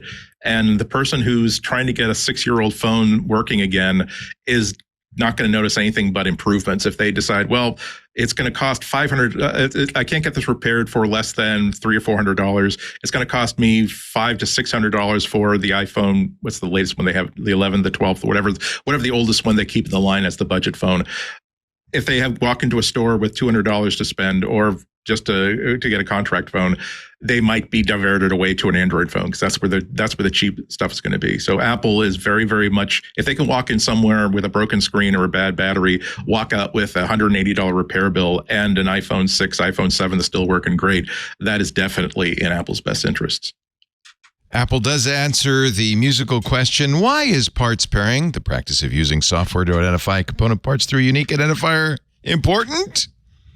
Parts pairing is critical to ensuring our customers' security and privacy. It accomplishes this in numerous ways, including deterring bad actors from cloning parts to bypass security protections and access customer data, which is not a theoretical threat, by the way. It's not.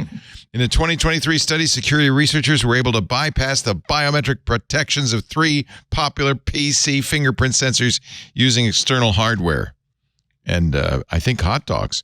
Calibration is another important part of the repair process, ensuring that Apple devices operate to their full potential. If a third-party part is used in a repair, calibration will not be supported, and then the Apple device will attempt to activate the part and allow it to operate to its best possible performance, which, by the way, is not much. It's important to note today that Apple does not disable third-party parts except in the context of biometrics. While parts pairing does add a step to the repair process, it's a key element of our strategy to ensure that our wallets are fat and our customers' data is secure. No, I'm just being facetious here, but that's what you'd expect them to say. Yeah. Security, buddy. I am very happy because the usual their get out of jail free card for any crisis is, oh well, we would do that, but we don't want to compromise the security and privacy. And well, what are the details? You don't need any details. Don't worry your little head about that. Stop. So again, this is why a document like I think that a company like Apple looks like that they're realizing that they can't just simply be the ivory tower that no information ever flows out from. If you're gonna make a statement that here is why we're going to inconvenience the hell out of a lot of people, explain why, and don't just pat us on the head, give us a brownie, and send us back into the playground. Give us a document like this that at least we can take a look at, say, make your case so that we can either believe you or not believe you. And at least it means that they're taking it seriously, either from a consumer level or from a regulatory level. And I like that. You're watching MacBreak Weekly. Andy Anako likes it. I can put that in my little blurb at the bottom of the poster. Mr. Alex Lindsay, officehours.global, and from sixcolors.com, Jason Snell. It is, by the way, Repair Independence Day. Happy Repair Independence Day. A little earlier than the 4th of July. Today is the day, July 1st, that the bills for right to repair in California and Minnesota go into effect. Coverage in New York is already in effect, so that means, according to iFixit and Liz Chamberlain, 20% of the U.S. has the right to repair electronics. Congratulations. They very patriotic. Repair white and blue is how they're phrasing it. It has been a hard fight. Apple says it supports right to repair, but they fought pretty hard against it. Yeah. But I think we're making progress. And thanks to iFixit, by the way. They're the ones behind repair.org and the website. And I think they've lobbied hard to get this done all over the country. 20% anyway. Fight. And then it becomes inevitable. Okay. Yeah. We'll figure out a way to do this. It's Repair Independence Day. Wear your wrench proudly, I guess. All right, I got another Suno radio jingle. Joe said you didn't do the custom button. Let's see.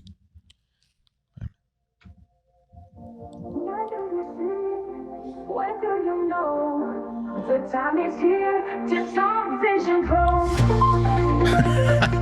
Okay. I don't know. Let's try it. I want to point out, I've been to a lot of corporate events that the music would sound just like that. It is exactly this like doesn't put real musicians, Benito, don't worry, out of work. This puts, music makers out of work. Here. Why is it all 80s? I don't know.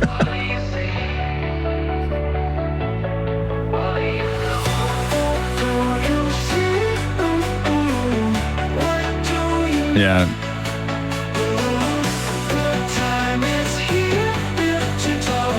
Wait for the drop. Yeah. There it goes.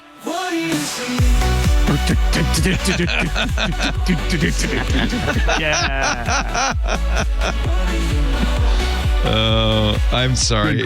I get so many with complaints. Everything with AI, it's a cliche, so you know exactly what's coming. But still, it was great to hear that moment and go, "Oh, there's going to be a big drop." Yeah, isn't there? It's great. Yeah, it's all cliche. It's got these generators. They got mediocrity locked down. If you want something mediocre, exactly. It can serve that. It's the average of everyone. So you know, like all of AI is the average of everyone, and most so cliched possible. Yeah. It's the ultimate cliche. My daughter sent me. She was so excited. An article from Neuroscience News. AI unveils evolutionary patterns predicted by Darwin and Wallace.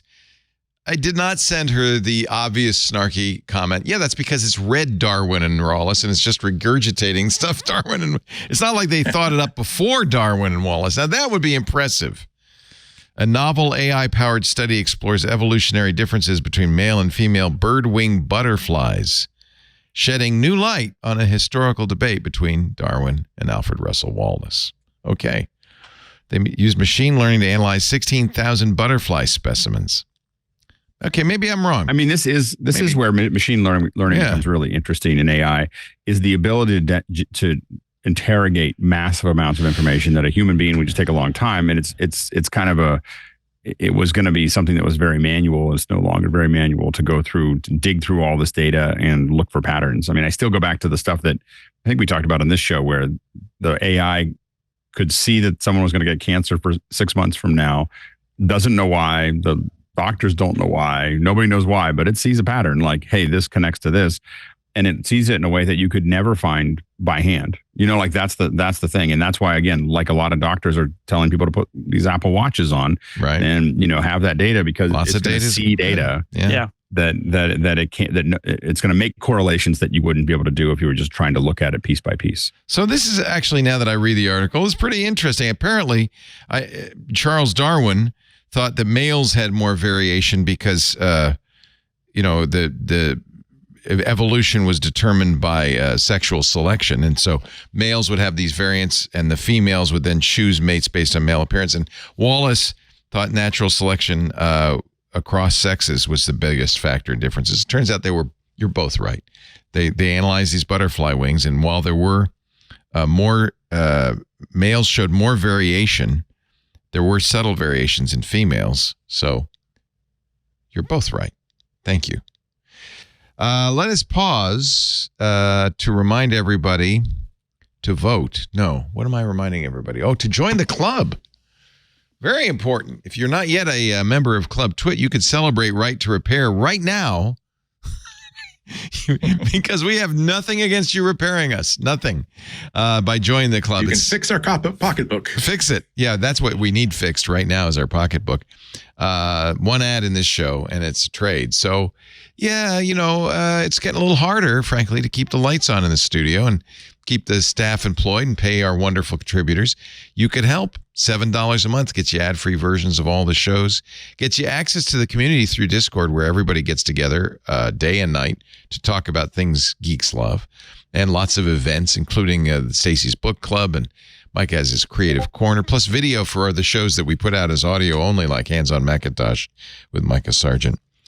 Just go to twit.tv/club twit. We would very much like you to be part of our community.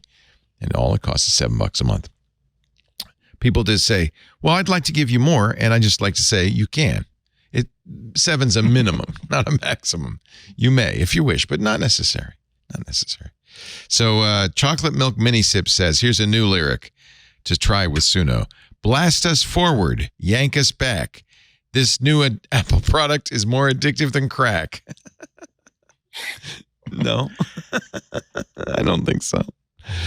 All right, let's talk. Should we talk streaming? Apple TV Plus has done very, very well. It is now bigger than Paramount Plus. Okay. No, okay. All right. Low bar. But Apple, yeah. I mean, there are two narratives. There are some measurements. This is with I think Just Watch. Yeah. So it's, it's probably the services that have been added to Just Watch users' accounts, and it's people who are using apps to track. So it's probably not necessarily the best demographic match, but it is an interesting barometer, because I keep seeing in stories about streaming that some people say nobody's watching Apple TV Plus. If you look at some of the ratings, and then you also look at some of these other reports, and it's like, actually, it's doing okay given everything. And I think when you talk to experts, what they end up saying is there's going to be a real consolidation of streamers over time, but Apple's going to be there, right? Because Apple's playing a different game. Amazon and Apple are going to be there. Netflix and Disney are going to be there. And the question is, will anybody else be there? Or will that be it in the long run? But like Apple, I mean, it's been a long time that they've been doing TV Plus now, and they get their moments. They've got their Ted Lasso moments here and there. I mean, they've built a catalog that's pretty good, and their originals, I gotta say it, like they do a good job. There are a lot of really good shows, especially on TV Plus. So I think they've done a pretty good job. I think that I'm watching more series now on Apple Plus, and I made fun of them for a long time because the first 2 years I thought were a complete disaster. Like there was nothing that I had any interest in at all. And I thought they were dumb. And now I find, Sugar, I thought was really good. Loved Sugar. It was weird It looked like a noir detective story until it wasn't. Yeah. and then Presumed Innocent, which I admit that I started watching because my brother was the A camera on it, but is it good? Presumed Innocent, it's really good. I love good. him. I don't know if you guys have watched it. Like it's not yet. Yeah. Yeah, it's very uncomfortable. There's a lot of very uncomfortable. Let's watch it. It's just like the whole time, just a lot of uncomfortable situations. A horrific murder upends the Chicago prosecuting attorney's office when one of its own is suspected of the crime, leaving the accused fighting to keep his family together. This is the Scott Turow book, right? Oh, is it? Oh, okay. It was Harrison Ford in the 90s. Jake Gyllenhaal. It was a movie. That's right. So this Jake Gyllenhaal is the and it's so much better than the Harrison Ford one was good. I like the movie, but this one is but it's nice when you have 5 or 6 hours to really delve into something, And it's the big thing with Apple products is if the story is remotely good, the production quality is just produced. Oozing with quality, just oozing with quality. Yeah. I hear the camera work on that one is really good too. Yeah, that first camera is amazing. It's excellent. I was going to praise Dark Matter, which we're in the middle of right now, which is also based on a novel, and it is I would call it sci-fi for people who are not comfortable with sci-fi. It's sort of pitched that way, but it is, like one of my all-time favorites, and it's not as good as Counterpart, one of my all-time favorites, a great, great show about parallel universes and what that says about our identity and the road not taken, and et cetera, et cetera. Dark Matter's a little like that too. A little more aggressive, a little more violent in a lot of ways than Counterpart, but very good. And it looks amazing. And again, with all these, Apple loves having shows that look good and that have well-known people in their cast, and so they spend the money on that stuff. And it does stuff. It does feel like that when you watch an Apple thing. It's like they got whoever they wanted in that phase. They weren't at loss to have some great actors in there. And I thought Silo was really good as well. And so I think Apple's hitting on all cylinders. And Severance is coming back. I was very excited. Severance is coming back. Which means Shrinking is really great. How long has it been? I'm gonna have to rewatch all of Severance just to remember. It's the writer's strike was the problem, right? Like a lot of this stuff got delayed because of the writer's strike. So I'm just waiting for Ted Lasso cricket. And another great thing about Apple, they're unlikely to take down a series for a tax write-off like Paramount Plus, Indeed. like Disney, like all these other places. Indeed. So once they get them, they stay got. Well, and they're also doing a thing that a lot of people maybe don't notice, but they have started doing, even though they're basically building their catalog themselves by licensing and commissioning stuff, but they've also been licensing older content, especially movies, and they kind of cycle it through. So if you think about like the old days of cable with like HBO or Showtime, where the same 20 movies would just air continually for an entire month and then disappear, Apple TV Plus actually is doing that too. They're trying to strike themes maybe that are connected to some of the stuff that's on the service at any given time, but they've got they will drop 30 or 40 different movies for a month.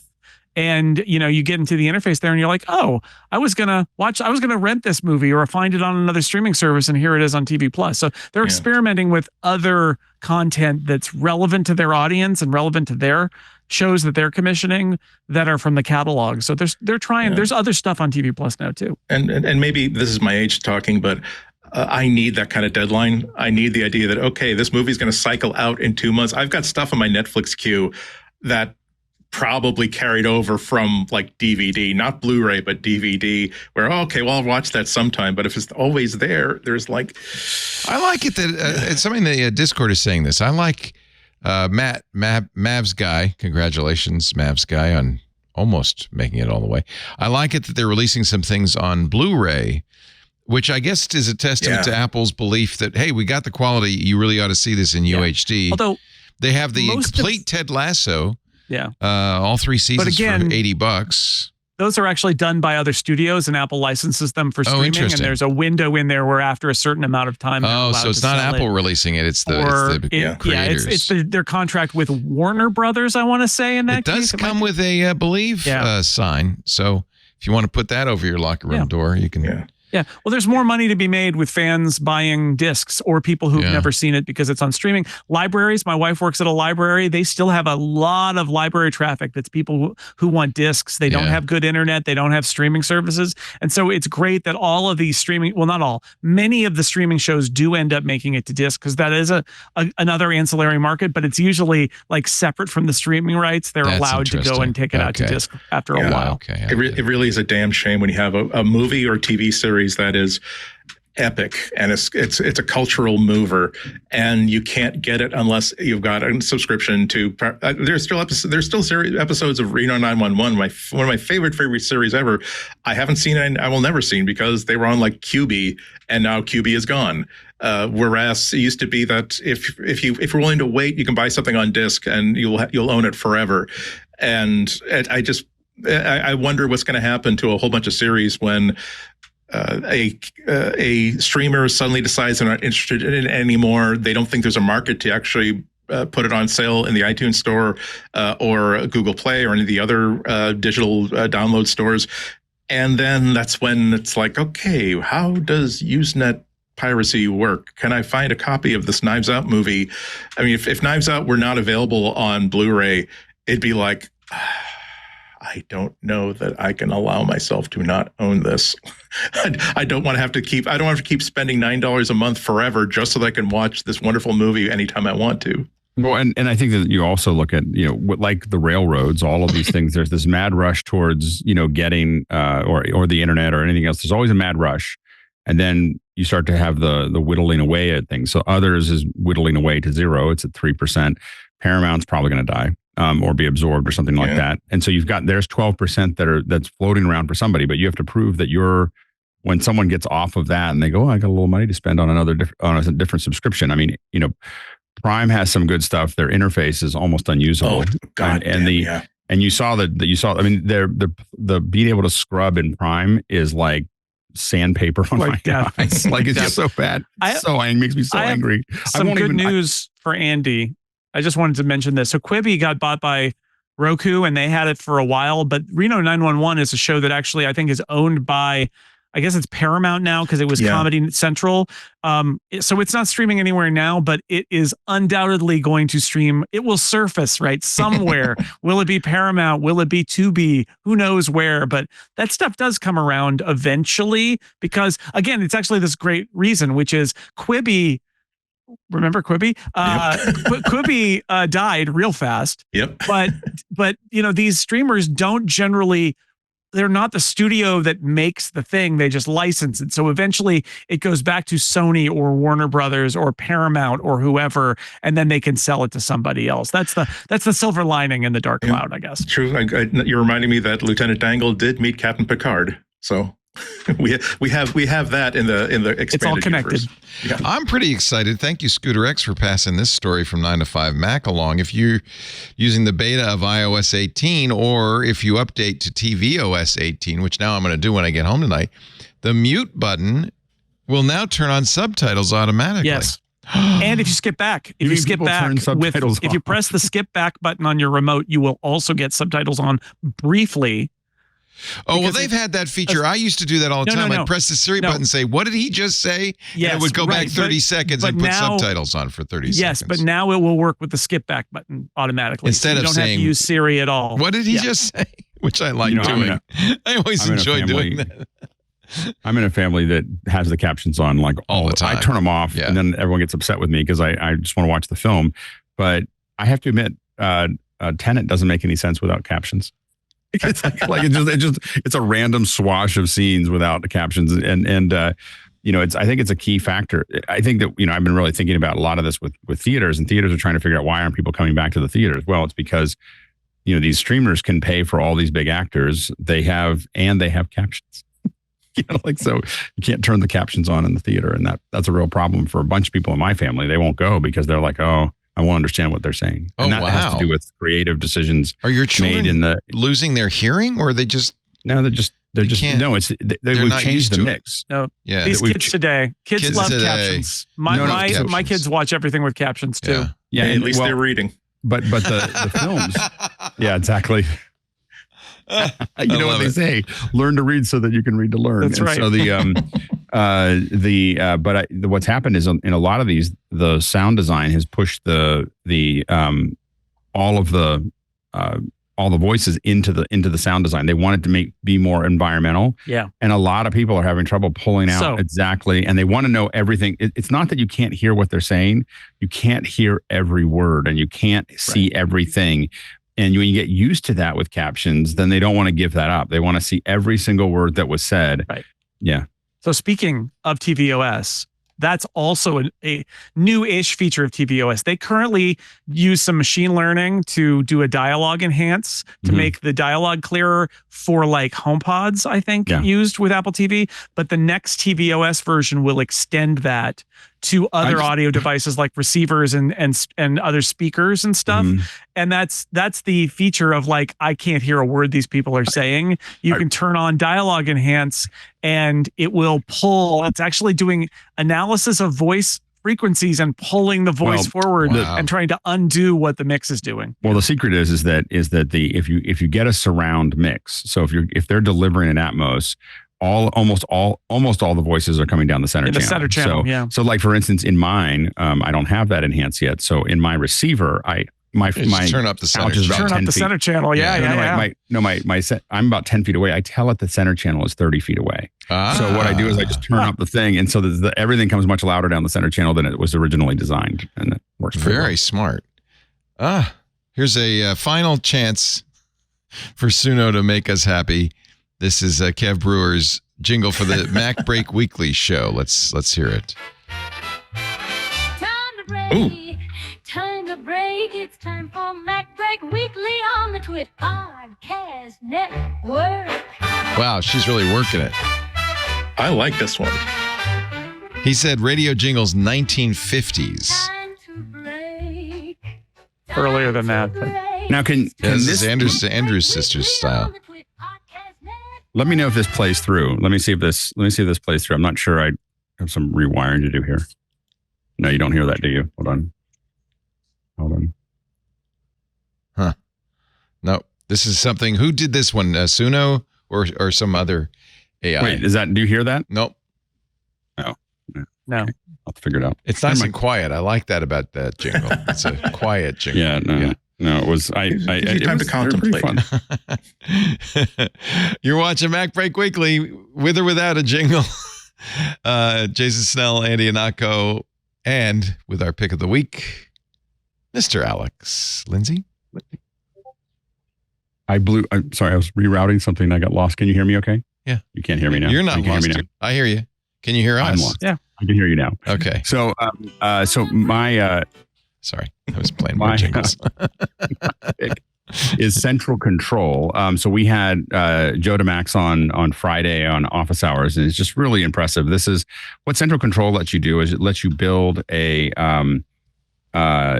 we use it in production. So this is it lets you build interconnections between lots and lots of hardware and software at one time, so that we can tie things together. We can build remote control. So this is a little bit like people use Companion, and this is kind of a more stable version of Companion.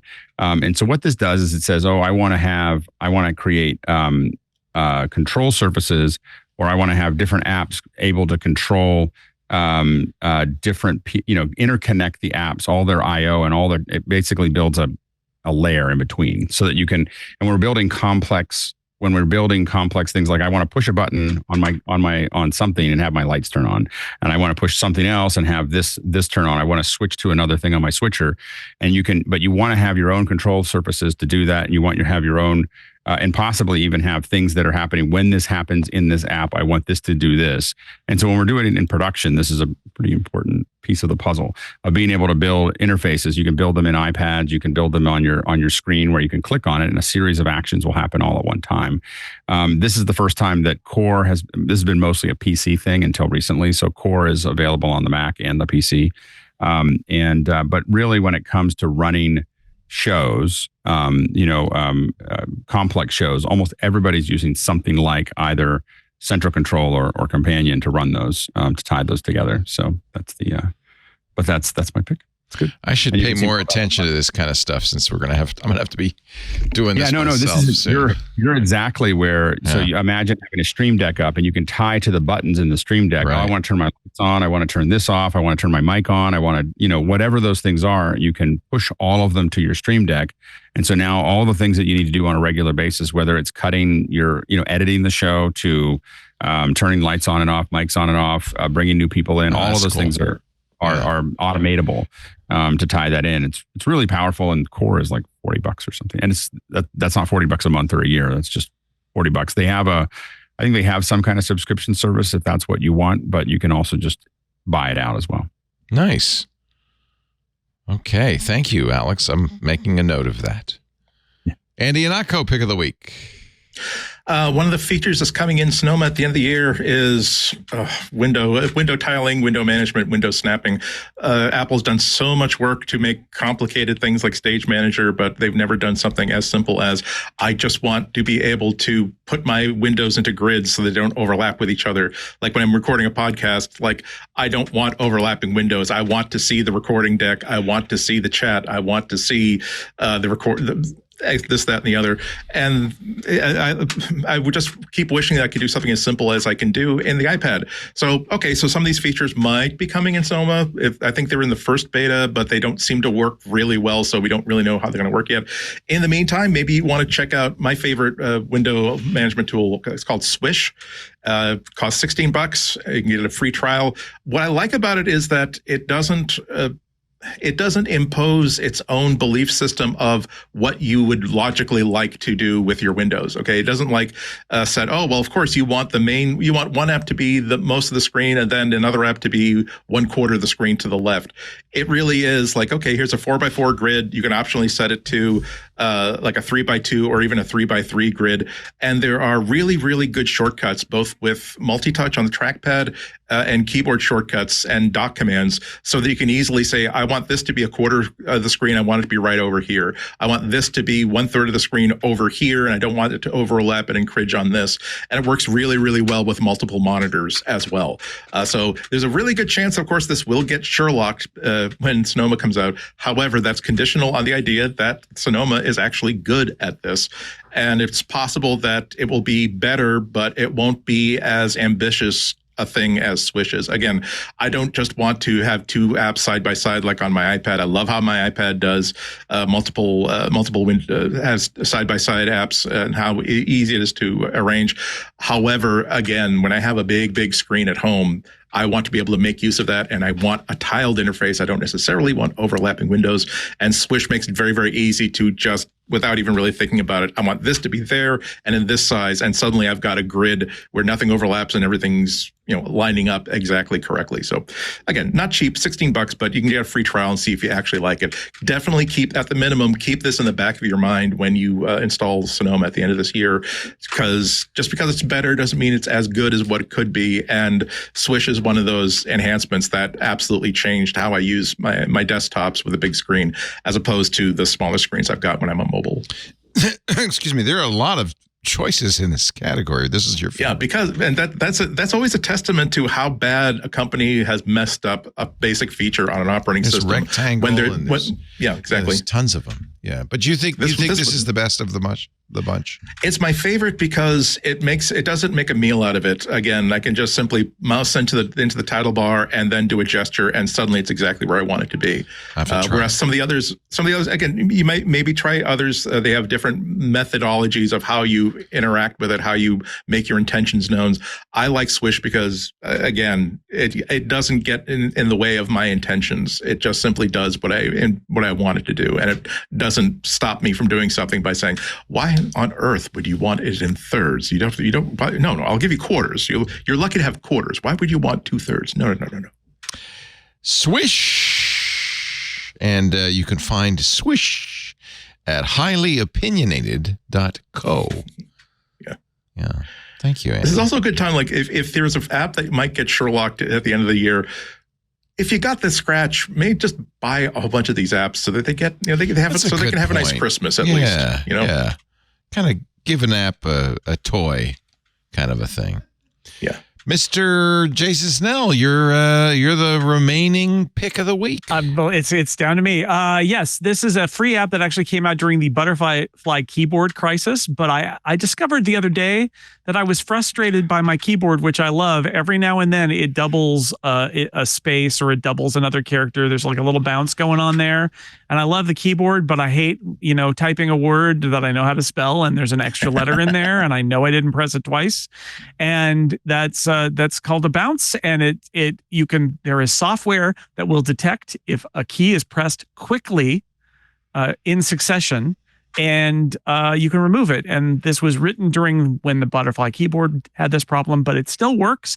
It's called Unshaky. It's free. It's open source. It's on GitHub. You can fork it. You can do whatever you want with it, or you can just download it and install it. And that's all it does. It's got a few little configuration niceties, but basically what it's looking for is 2 key presses in rapid succession as received. That's a sign that you probably didn't actually press the space bar twice or any other key, and it debounces. It will remove one of those key presses so that it doesn't get passed on. So your word that was going to have 2 Ds in it when there's only one because you only pressed it once will only have one. It's super simple. And after I recognized that I was having this problem a couple weeks ago, I said, wasn't there a butterfly keyboard thing about this? I mean, the menu bar item is actually the picture of a butterfly with a line through it, but it still works for me. So I'm recommending it if you get frustrated by a keyboard that you love, but that is giving you double characters from time to time. Maybe try Unshaky. Very nice. Thank you, my friend. Thanks to all of you, because that pretty much wraps it up for this week of MacBreak Weekly. Jason Snell is at 6colors.com. He uses all 6 in his beautiful graphs every time Apple does all 6 quarterly. I think we must be due for a quarterly report. We've all the colors that next month. Next month. Okay, because we have wrapped up a quarter at the end of June, I believe. January, February, March, April, May, June. Yes. So get your color finger going. Anything else going on at 6colors.com? Gotta load the full toner on it. Writing about stuff. I've got a piece coming out tomorrow in Macworld that's talking about how Apple's going to handle the Siri fragmentation that's inevitable now, where we're going to have some devices that have smart Siri and other devices that have dumb Siri. I have some ideas about existing features that they've got that they might be able to apply to make it less awful for everybody at some point. And check out maybe the Upgrade podcast on Relay FM that I do with Mike Hurley every week. That's fun. You can find that if you go to 6colors.com/Jason. That's where all of his fine podcasts are stored. Thank you, Jason. Great to see you. Stay cool. We have not yet broken 100 degrees, but I think we're at 97 now. I think it's 94 here now. Yeah, but inside it's cool. Inside it's in the low 70s. So there's a runza in the running here. We're kind of hanging in the balance. Well, I can't remember. Did you say I said it'll go above 100? You said it wouldn't. Is that what we're? I think it's supposed to go above 100. I don't know. You know what? There's 2 runs left. Let's just each have one. Mr. Andy Anaka, when are you going to be on GBH next? I'm off this week, but if you come to the Boston Public Library next Friday at 12:30, you can watch me live at the GBH studio at the Boston Public Library. Get yourself a cup of coffee and a cookie, both of which you will have to pay for. If you can't be there at the Boston Public Library to watch me live, go to WGBHnews.org and stream it live or later, or listen to any of my previous tech news roundups. Thank you, sir. It's great to see you. Where are you? I am at Site B. Is that in case of nuclear war? Is it a little fallout shelter down the road, or? No, this is it's if I decide to when I decide to go remote, it's like an Amazing Race sort of thing. You have multiple options, each with its own pros and cons. The audio was good here. We didn't have any breakups. Good bandwidth. So yes, I will tell you off camera that I've discovered a secret that is really a magic secret. Great. So this one has a nice diner nearby, so I can go out if I want to have like a really nice diner lunch right before the show. I can have lunch and then go next door. It's so really jealous. Nice. Thank you, Andy. Thank you, Alex Lindsay, officehours.global. Very busy this week. Tell us what's coming up. Well, we were talking about this morning, of course, we were talking about Stream Voodoo's new spatial camera. We talked about that last week here. So we're going to be doing more tests. We're hoping to come up in sometime this month to try to shoot a twit. Oh, I'd love to stream a Vision Pro twit. That's from great. the phone. Last so we chance. talked a little bit about that today. Tomorrow we're talking about Llama Audio, which is we're going to use it for cloud mixing, but it's a software mixer. So we're going to be talking about that, having them on. Oddly enough, on Thursday we thought maybe we'd talk about capturing night displays. Oh, I wonder like why. Fireworks. Yeah. So we thought that'd be seasonal. And then we're talking about WIP on Friday, which is WebRTC for broadcasting and live streaming. So should be fun. You'll be glad to know that we probably are not going to be using WebRTC. After all, you convinced us. I think we're going to do an Ecamm plus Zoom ISO, I think is what we're going to be doing. That makes a lot of sense. Yeah, absolutely. Thank you, Alex. Thank you, Andy. Thank you, Jason. Thanks to all of you for being here. We do MacBreak Weekly on a Tuesday, 11 a.m. Pacific, 2 p.m. Eastern Time, 1800 UTC. The live stream right now is on YouTube. We're going to expand that soon, but right now at youtube.com/twit/live. After the fact, on-demand versions of the show available on the website, twit.tv/MBW. There's a YouTube channel dedicated to MacBreak Weekly video, or you can subscribe to the audio or the video versions of the show in your favorite podcast player and get it automatically. A very special thanks to our Club Twit members who made this show possible today. You are the paying folks.